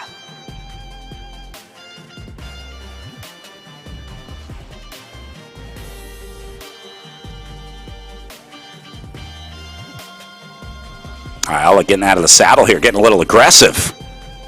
And I think that's because she saw this hill coming, wanted to get to it. A little bit of sag climbing on the virtual platform as well. You want to attack that hill before it becomes a problem. Right, and then you coast down 50K an hour, have a little bit of separation, decrease your field size, increase your chances of getting on the podium.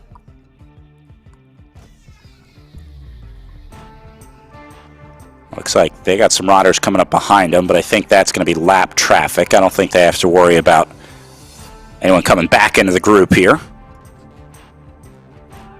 Yeah, back into their group, I should say, yeah. Right. What Erin and Schumann are going to have to worry about is that O'Toole has a teammate, Wiseman, there. So towards the end of the race, I would expect those two teammates to probably start attacking that group, just like you would if you were at the front of the race trying to get that podium spot. So, maybe Erin's trying to drop one of those riders and increase her chances.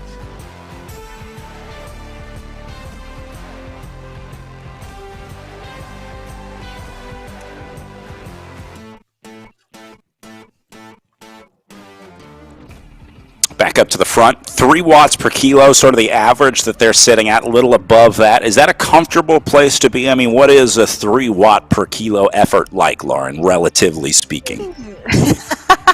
Come on, now you're asking a sprinter. Look, I want to do 1 watt per kilo until I got to do all the watts per kilo. Okay, all right. You know, like endurance is about 2 watts per kilo. That's something that you can ride. You should be able to ride like for hours, right? So these ladies doing 3 watts per kilo is kind of race pace. It's just something that they're going to be able to do for a good solid hour, and they're going to feel this afterwards. So it'd be fun to see what they were doing yesterday. What and I know it was on the results, but I don't remember seeing this. But it's not easy, but it's not all out. Good to see that Jackie's got some assistance there. I think that is John Cooper, who we saw racing in the men's race earlier, Jackie's husband.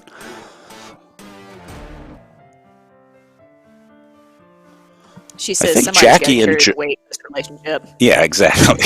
Exactly. I think they just got married, actually. I think they got married in the last year or so. I could be wrong on that, but at some point, John went from fiance to husband during the Echelon Racing League season, I think. Yeah. And they're both doctors. So you're saying I wouldn't really have much to add to the conversation at dinner? As long as the topic doesn't move to peptide bonding, I'm sure you'll be fine. You're an interesting person. Skaloo into the red zone here.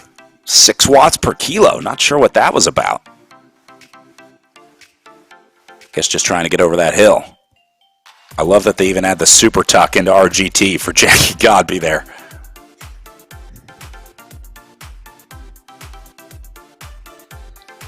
I have to give my disclaimer, that's best left to the video game characters. Don't try this at home, kids. No, don't try it at home. 1, you'll be fine. You can't even do that in racing anyway, so you might as well not do it in training.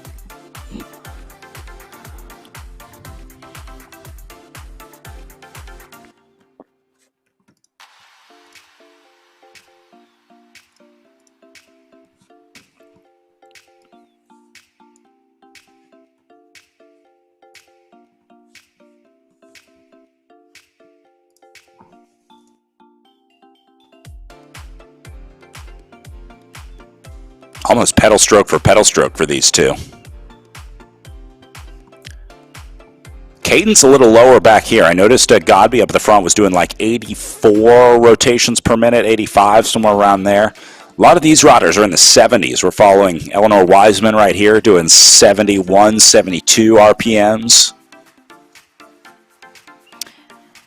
Yeah, it could be a little bit course dependent, but more settled in with this group almost, because they kind of attacked each other a couple of times, or it kind of looked like they attacked each other. I don't want to say that they did, but maybe pushing it, as I should say, over the hill, and so they kind of settle in when they get a chance and slowing down slightly.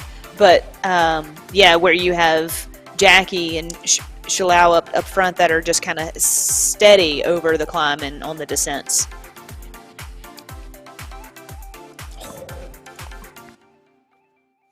Nice look at all the different setups here. Look at Eleanor Wiseman, top of the screen. That's exactly what I was going to say.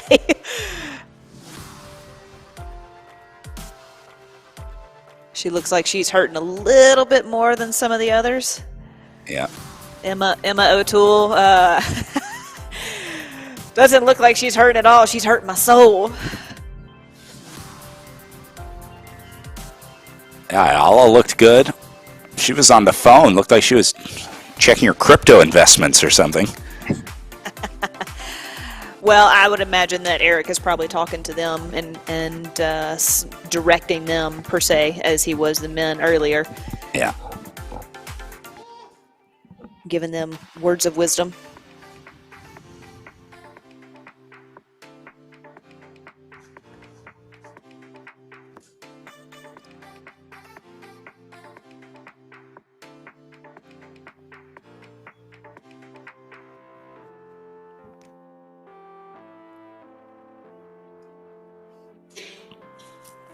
Well, these four now playing the waiting game for the next 16 kilometers. Looks like they're going to lock in and get a little rematch from yesterday as well.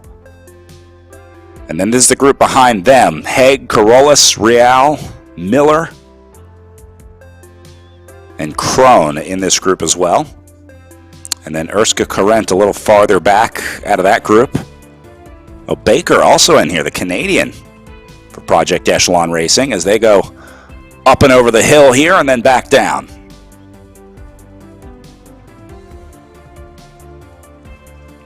All right, so it looks like our para rider is about to finish up here. So let's go check in with our para races. Kilgore and Brooks still together as they go inside the last 500 meters of racing. Kilgore going to go into the red zone. Brooks in the red too. This is going to be a nice 2-up drag race to the line for these two at the end of our para race.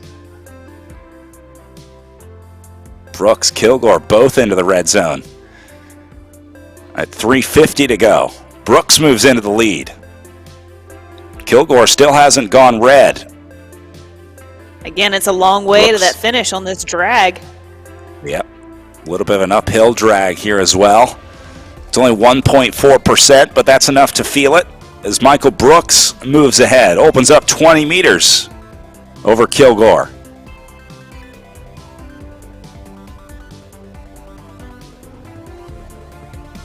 And now he's got the line in sight.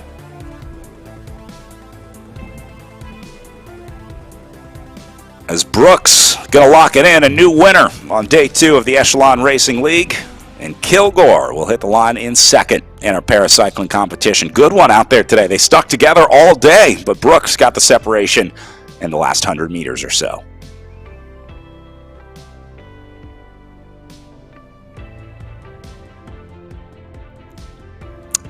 Back to our chase group up above there, and then back to our leaders at the front here, Godby and Scalou.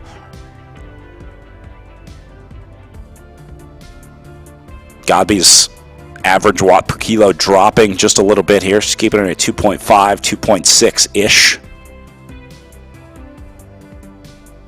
So steady. That is such a hard skill to learn, how to apply constant, steady power to your bike. It's a really, really hard thing to do. 10 out of 10 amateurs will push overly hard to the top of the hill and then coast down the back side of the hill. But again, yeah, it's just a learn. I'm not laughing at them. It is a very much a learned skill that takes time and effort, and it is teachable. I remember the first time I heard someone tell me to ride through the hill or ride over the hill. I was like, you got to be kidding me. I just rode up the hill and now I need a rest. But yeah, they really teach you to continue that power all the way up and over. And I even hear a lot of coaches talk about just, you want to keep your power steady and then just change your gearing to adjust to make sure that your power stays steady and let your speed change, but try and keep your power as steady as you can. Exactly. Wow. So Godby is working through this chase group right here. This is the group racing for third place. Godby and Scalou have now gone a lap up. So they just caught the back of this group and went through them. And I'm going to imagine they probably keep the separation going. I think they're moving just a kilometer to an hour faster than the riders back in the group. So they'll keep separating here. But Godby and Scalou have now gone a lap up. Yeah, and while we were talking a minute ago about hills and our abilities, Scalou kind of put an effort in on that downhill, which I found a bit surprising because I would think you would probably have, Godby would be able to have more of a draft on that downhill, and then you see she's pushing again up and over the climb. So I wonder if Scalou's trying to put a little bit more pressure on Godby just to kind of test the legs a bit.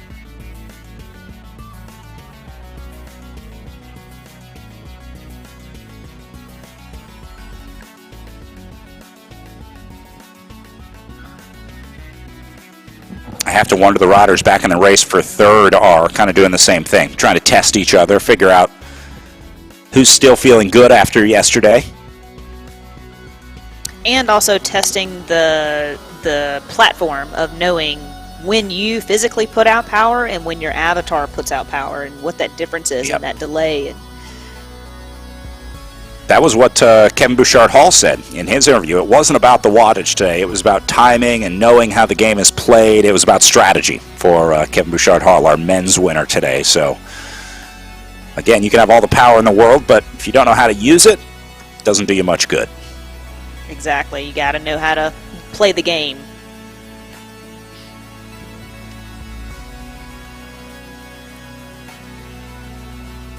And you see that on the results, too. We were talking about how we show the average watts per kilo for the riders on the results list. A lot of times, it's not the highest watts per kilo at the top of the results. You'll see riders that were more efficient that have a lower watts per kilo, but are still higher on the results because they were able to draft, they were able to use that power more efficiently. And so you can see a rider with 4 or 5 watts per kilo in first, and then second place will have 6 or 7, and it's like, well, they put out more power. How did they lose? Well, they put power in the wrong place. That's the problem.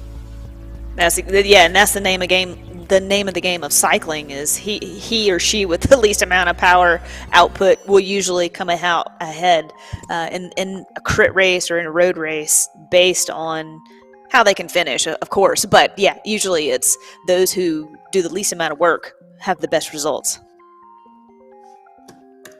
It's the kind of sport I can get behind where you get rewarded for laziness. It's my kind of sport. Well, kinda, not necessarily. Yeah. The term is efficiency. See, if you don't call it laziness, if you call it efficiency, then all of a sudden it's a whole different ball game. It's acceptable. You know the old saying as a cyclist, if you're running, you should be walking. If you're walking, you should be standing. If you're standing, you should be sitting. If you're sitting, you should be laying down. And if you're laying down, you should be taking a nap, recovering for the next day. Exactly.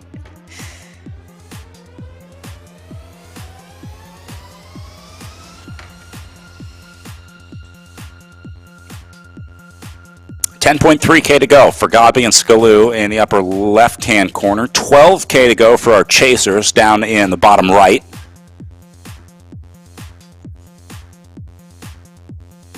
I don't think there's going to be any separation out of the back of the chasers. I'm going to guess they stay together as well.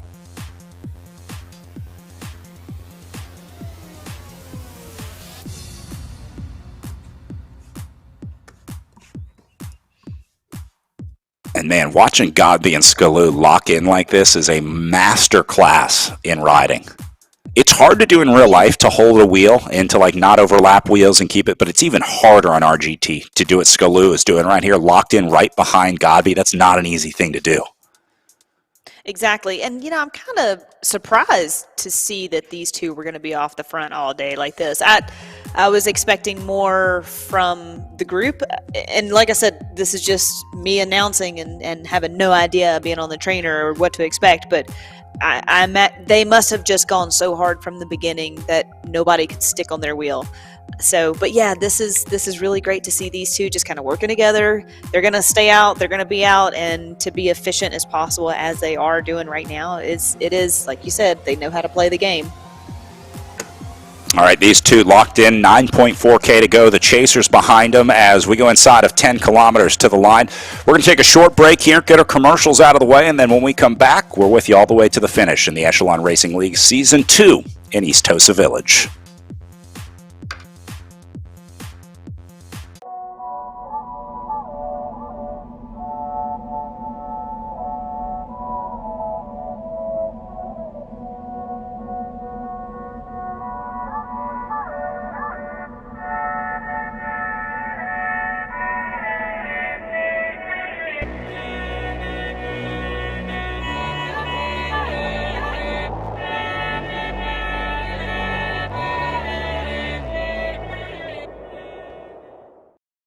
My husband's parents were visiting, and I promised them a home-cooked meal, except my boss had a different idea. He tells me, hold your horses.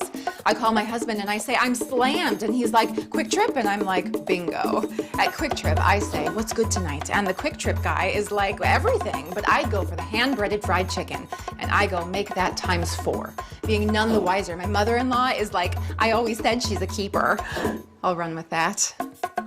Quick Trip, we got you covered. Come on, move. Of course, there aren't any spots.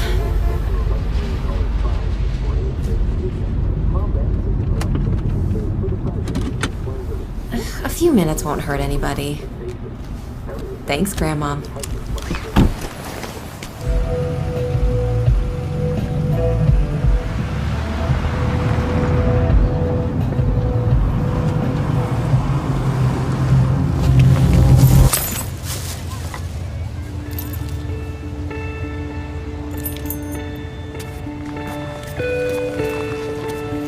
Paralyzed Veterans of America works tirelessly every day to create a more accessible America.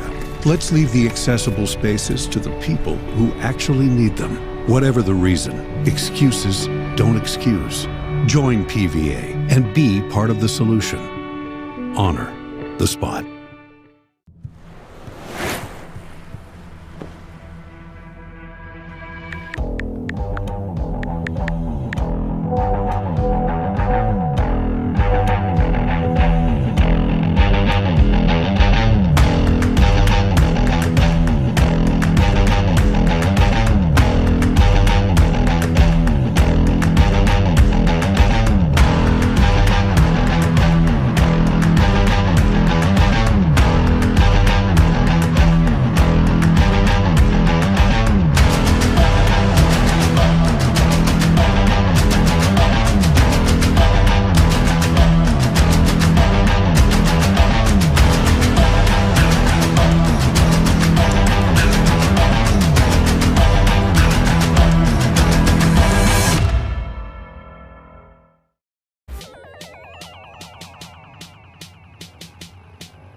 Her 188.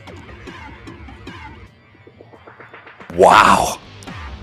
Now we're looking at her heart rate in the upper left here, pushing up to 190, 191. It was hovering around 175, so Jackie Jones is all in here inside her last 200 meters of racing. Oh man, big power here for Jackie too. She was doing about 100 watts earlier, and now she's up to 125. She was pushing 130 earlier. All the way through, in, and done for Jackie Jones, Paralyzed Veterans of America Racing. Nice job, Jackie. And I love the European Wauwatosa sign that she pulls over next to. We are in the virtual East Wauwatosa Village here, part of Tour of America's Dairyland. That's what this course is based off of, and part of the RGT graphics package is those very European signs on the side of the road. Can you say that 3 times fast? Wauwatosa. That's why they call it Tosa, or Tosa Village. Now I know. Gabi and Skaloo going to pick up some lap traffic up ahead of them here as well. I noticed they do go into the red zone in the upper left corner of the screen. Both riders going full red zone on the way up the climb. And then they relax a little bit on the way down. They go past Corrette and Nelson. Brad, they're not afraid to go hard and just to kind of test their own limits. I mean, every time they've gone around this, that hill, just about, it seems like they go in the red every single time. And I don't know if that's just the course making you do that, but I feel like, I mean, the heart rate's pretty high, the watts are there, the effort's there. I think they're just testing each other lap after lap.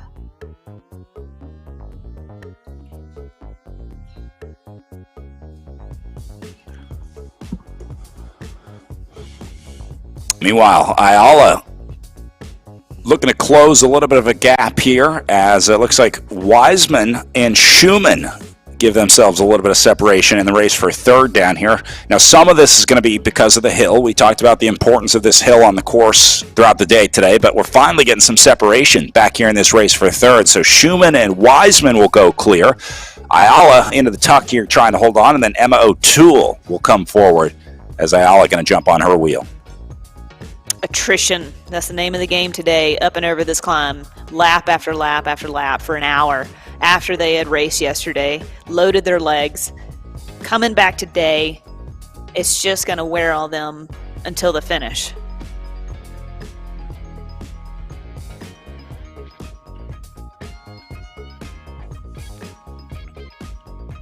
These riders coming back, getting back together. Schumann's still away up the road. Let's get another look at Aaron Ayala here. And here's Ayala trying to bring back Schumann with the Wiseman and O'Toole next to her. Aaron, spin to win, spin to win. 60 cadence, come on now. Oh, that's Emma O'Toole. But still, look at the cadence that Aaron's pushing right now in the Zoom chat. Just loading the legs. Yeah. Yeah, this is a personal preference for most riders, right? Some riders like to push a bigger gear with a lower cadence. Some riders like a smaller gear with a higher cadence. It's personal preference, I guess. I guess. I ran compact gearing my entire career, and I was a sprinter, and people couldn't believe that. But yeah, I would max out in a sprint at 100 RPM.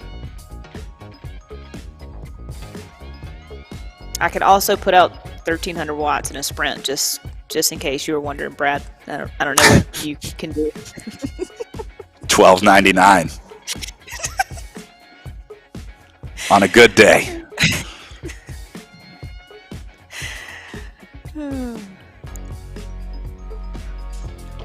Schumann out of the saddle here, onto the climb. You can see her bike moves a little bit. I think she might have one of the floating trainers. See how you can see her sort of left brake lever moving back and forth a little bit. Do you think that's any advantage to the racing platform? I mean, I guess it could be because of the physics of literally going back and forth and pulling on the bars instead of just straight up and down? Yeah, maybe. Yeah, I don't know if it has, I don't know if it would affect the power, but it certainly affects the comfort. It's all those, like, the touch points that you talked about. Your neck gets stiff, your wrist, your arms, that kind of stuff. I think that's what it solves. So it makes it, you're just more comfortable, you're less stiff on the bike. But I'm sure there is some efficiency as well to being able to lean into the, each pedal stroke, being able to use those arms to get a couple more watts out of each pedal stroke. Yeah, I'm sure there's an element of that.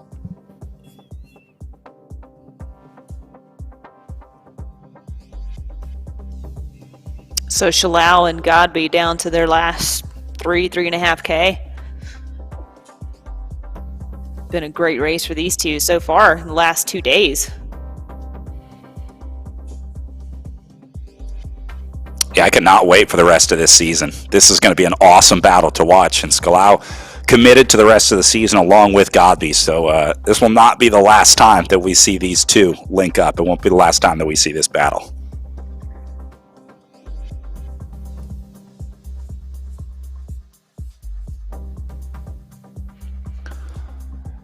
A little more separation back in the chasers. Looks like Ayala finds herself alone.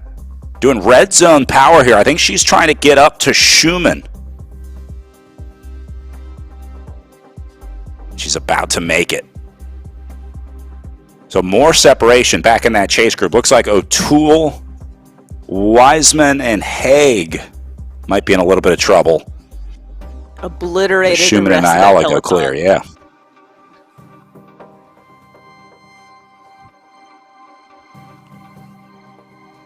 Who has that effort over and over and over again, and the drag to the finish? You think you get over the hill and you think that's it, but no, it just kind of drags and just wears you down. It's like a slow rolling road, that chip seal road that you just think, are my brakes rubbing? Like, what's going on? Something can't be right.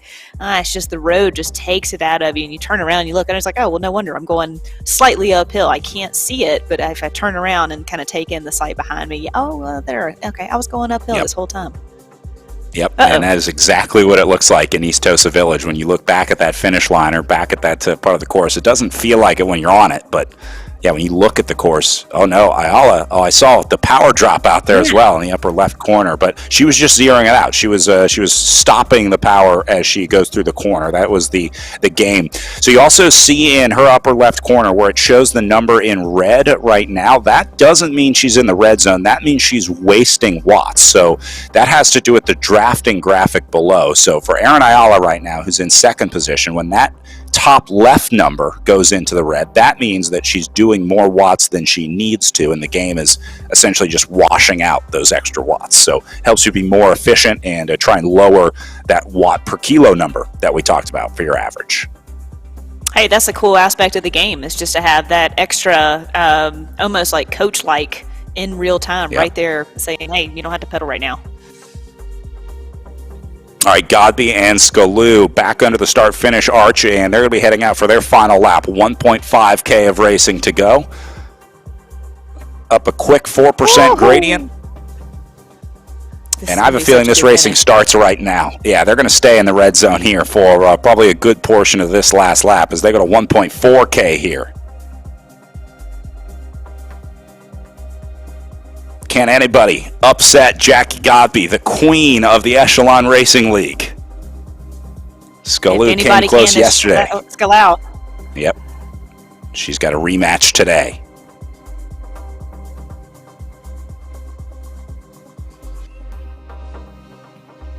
Just waiting for one rider to jump at 1K to go here. It's a pretty sharp turn out of the last corner as well. It's more than 90 degrees. So if you've been figuring the game out in 90-degree corners and all of a sudden this one at 110, it's going to take you a little longer to get through that power curve that shaves power off through the corners. So that'll affect the finishing sprint. Yep. Yeah, how long that finishing sprint is and that drag. I mean, we've seen racing today, you know, you can't go too early.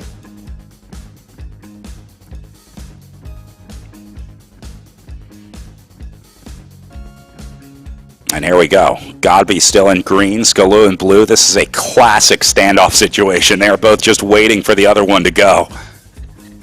Inside 500 meters now as they go under 450. Godby into the yellow, just lifting the tempo a little bit, testing. This is like a track match sprint on RGT here. Yeah, you gotta keep the power on. Yep. Now Godby goes red. We'll see how long it takes Skalou to respond.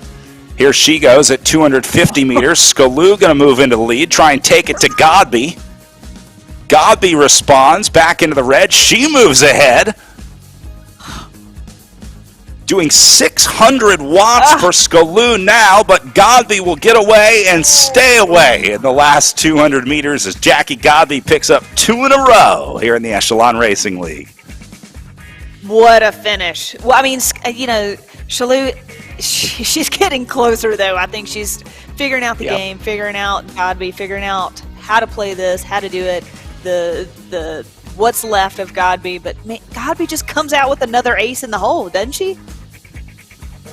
And then the race for third back here. It's only 2 riders in the running here. Schumann and Ayala are the 2 riders in this group that are eligible for third. The other riders are a lap down. It's going to be like from 6th place on down, starting with Miller. So it's Schumann in the white jersey up on the front, and then the purple and orange of Velocity Vixen is going to be the jersey of Erin Ayala. Those are the 2 riders in this shot that are eligible for third place as they've come up on some lap traffic as well. So there you see Ayala with 4 next to her name, Schumann with 3 next to her name. They don't need to worry about the other riders in here unless they want to use them for a draft.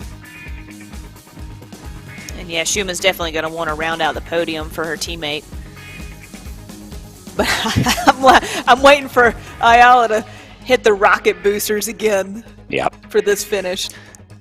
The patented Erin Ayala sprint up the middle that we saw yesterday. We're hoping to see that again today as Ayala gets to the front, heading out on their final lap of racing. Here's Schumann going as well.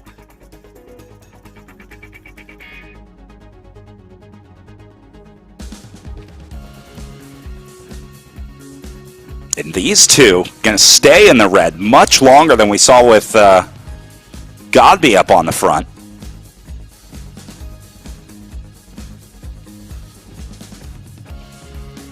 Schumann's just going to go from the hill.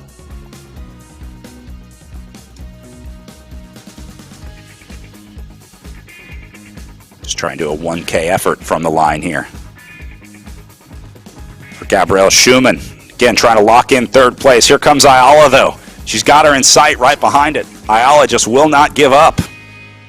Just dragging it back so slowly.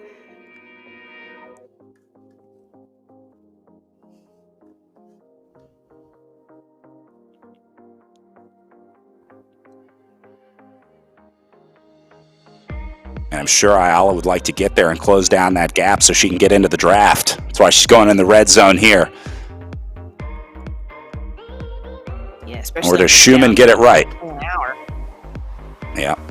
I don't know. I think Ayala's going to bring her back at the perfect time. Oh, Ayala into the corner, makes the catch.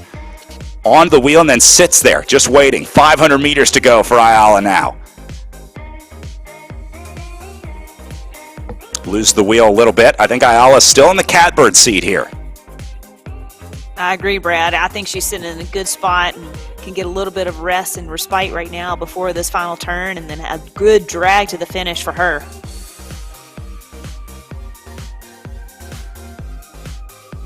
Schumann tries to open it again.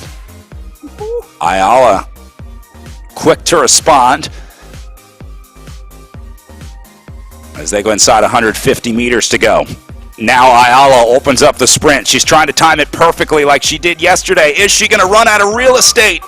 It's going to be close. Whoa! She did it. Ayala got it. Another third place for Aaron Ayala in the Velocity Vixen team. Whoa! She kept that one a little bit closer than yesterday, but wow! Again, what a good finish. What a good sprint by Ayala. Such a great finisher. Exceptional finish from Aaron Ayala today. Here's Emma O'Toole on her way in for fifth, as Schumann will have to settle for fourth.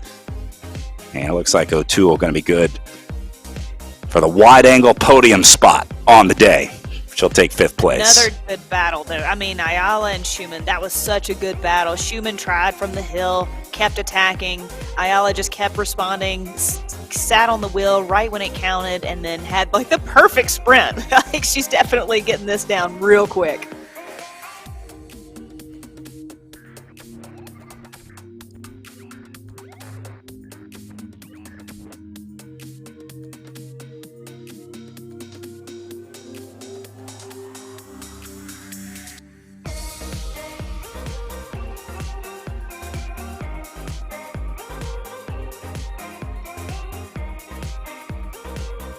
All right, so back to Haig in sixth, Miller in seventh, Baker in eighth, Carolus in ninth, and Real in 10th, rounding out our top 10 right now.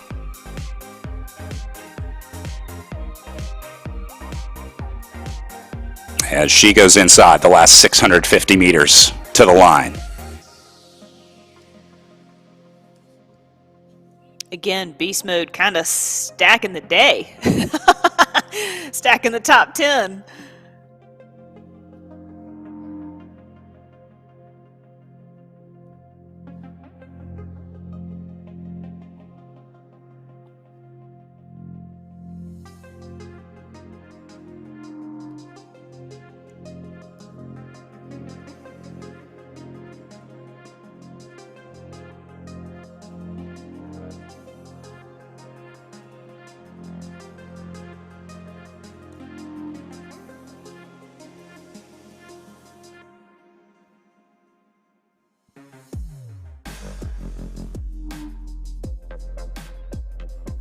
Haig coming around the corner for the last 100 meters into the finish. And she'll go red zone all the way through. It's Baker. Slips through it just the last minute to take Haig on the line. Stone cold. Ooh, son of a, never saw her coming. And then Real rounds out our top 10. All right, so all 10 in. Let's see if we can go over to Zoom and grab a word with our race winner, Jackie Godby.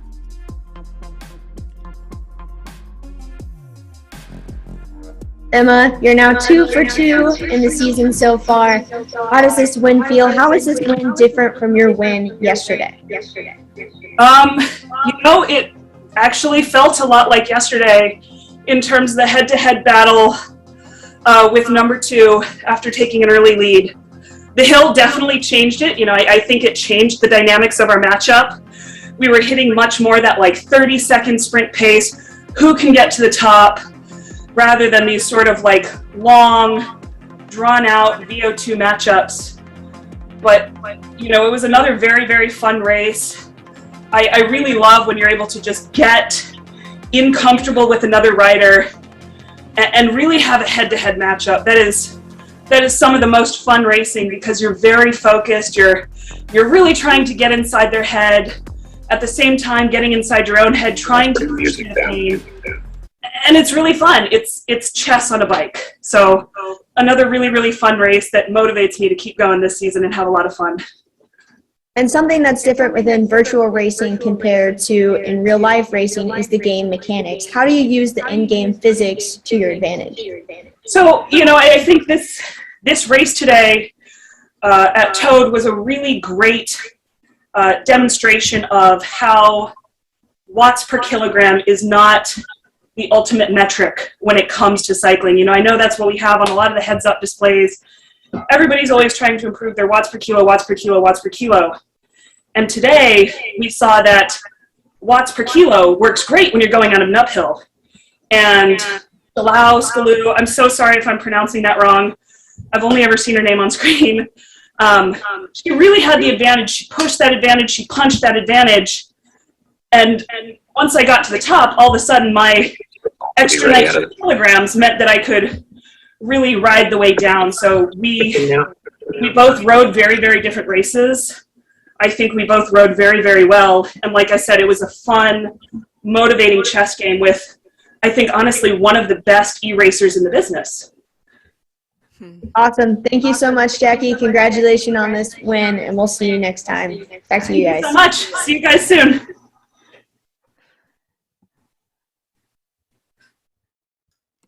One of the best in the business for sure. What a matchup that was between those two. I had a special viewer join me for the last kilometer of racing. She heard the action and came over to watch.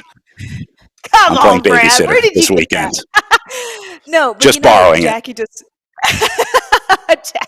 Jackie just called that right. One, she doesn't need to apologize, because I imagine we're butchering Skalou's name as well, or Shalou, or however you say it. We apologize, and she'll probably correct us at some point on social media. But talking about playing the game, the metrics of the platform and how to figure it out, and how her race was probably completely different than Shalou's race was today. So it's good to see her excitement, her awareness, and just, again, talking about bike racing is a chess game. So true. Well, you heard Jackie talk about the watts per kilo. Let's take a look at where she ended up on the day, because she was talking about the efficiency of the watts per kilo. And look at that. Only did 4.17 watts compared to Julia Skalou's 4.94. Erin Ayala had a super efficient day back there. 3.23 watts per kilo, one of the lowest inside the top 10. So just goes to show you, Lauren, efficiency is key in the Echelon Racing League. That's going to be a key factor over the next few weeks of racing. Agreed. Seeing that Erin is a quick learner, picking up the game pretty fast, and then to see Beast Mode stack the top 10 again. Good result by that team as well. Well, then you see Schumann, O'Toole, Baker, Haig.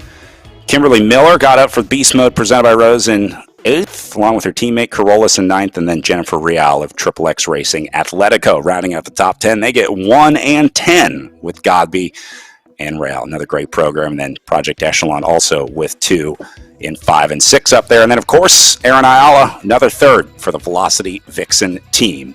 Well, we're going to have a chance to see more of these rematches as racing continues in the Echelon Racing League for season number 2. We're headed to the Gateway Cup next as we wrap up this weekend of racing with Indy Crit and Tour of America's Dairyland. We'll have 2 races that weekend with Gateway Cup and the Iron Horse Bicycle Classic. So you'll get to see these 2 go at it again. Again, that's December 18th and 19th. And, of course, we'll also have our community calendar races in the week before as well. So, Lauren, wrapping up our first weekend of season 2 of the Echelon Racing League, I'd say things are going pretty well. We are in for a good year of virtual racing this year. Yeah, it's a heck of a kickoff so far, and I've enjoyed the racing these last 2 days. dynamic racing, good finishes. So yeah, I'm looking forward to the 18th and 19th, and can't wait to see you guys there. Well, congratulations to all of our competitors and, of course, our 2 winners today in our Elite Women's and Elite Men's race, our para and hand cycling winners as well. That's going to do it for us from weekend number 1 of Echelon Racing League Season 2. For Lauren Hall, my name is Brad Soner saying thanks for watching, and we'll see you back here for Gateway Cup December 18th.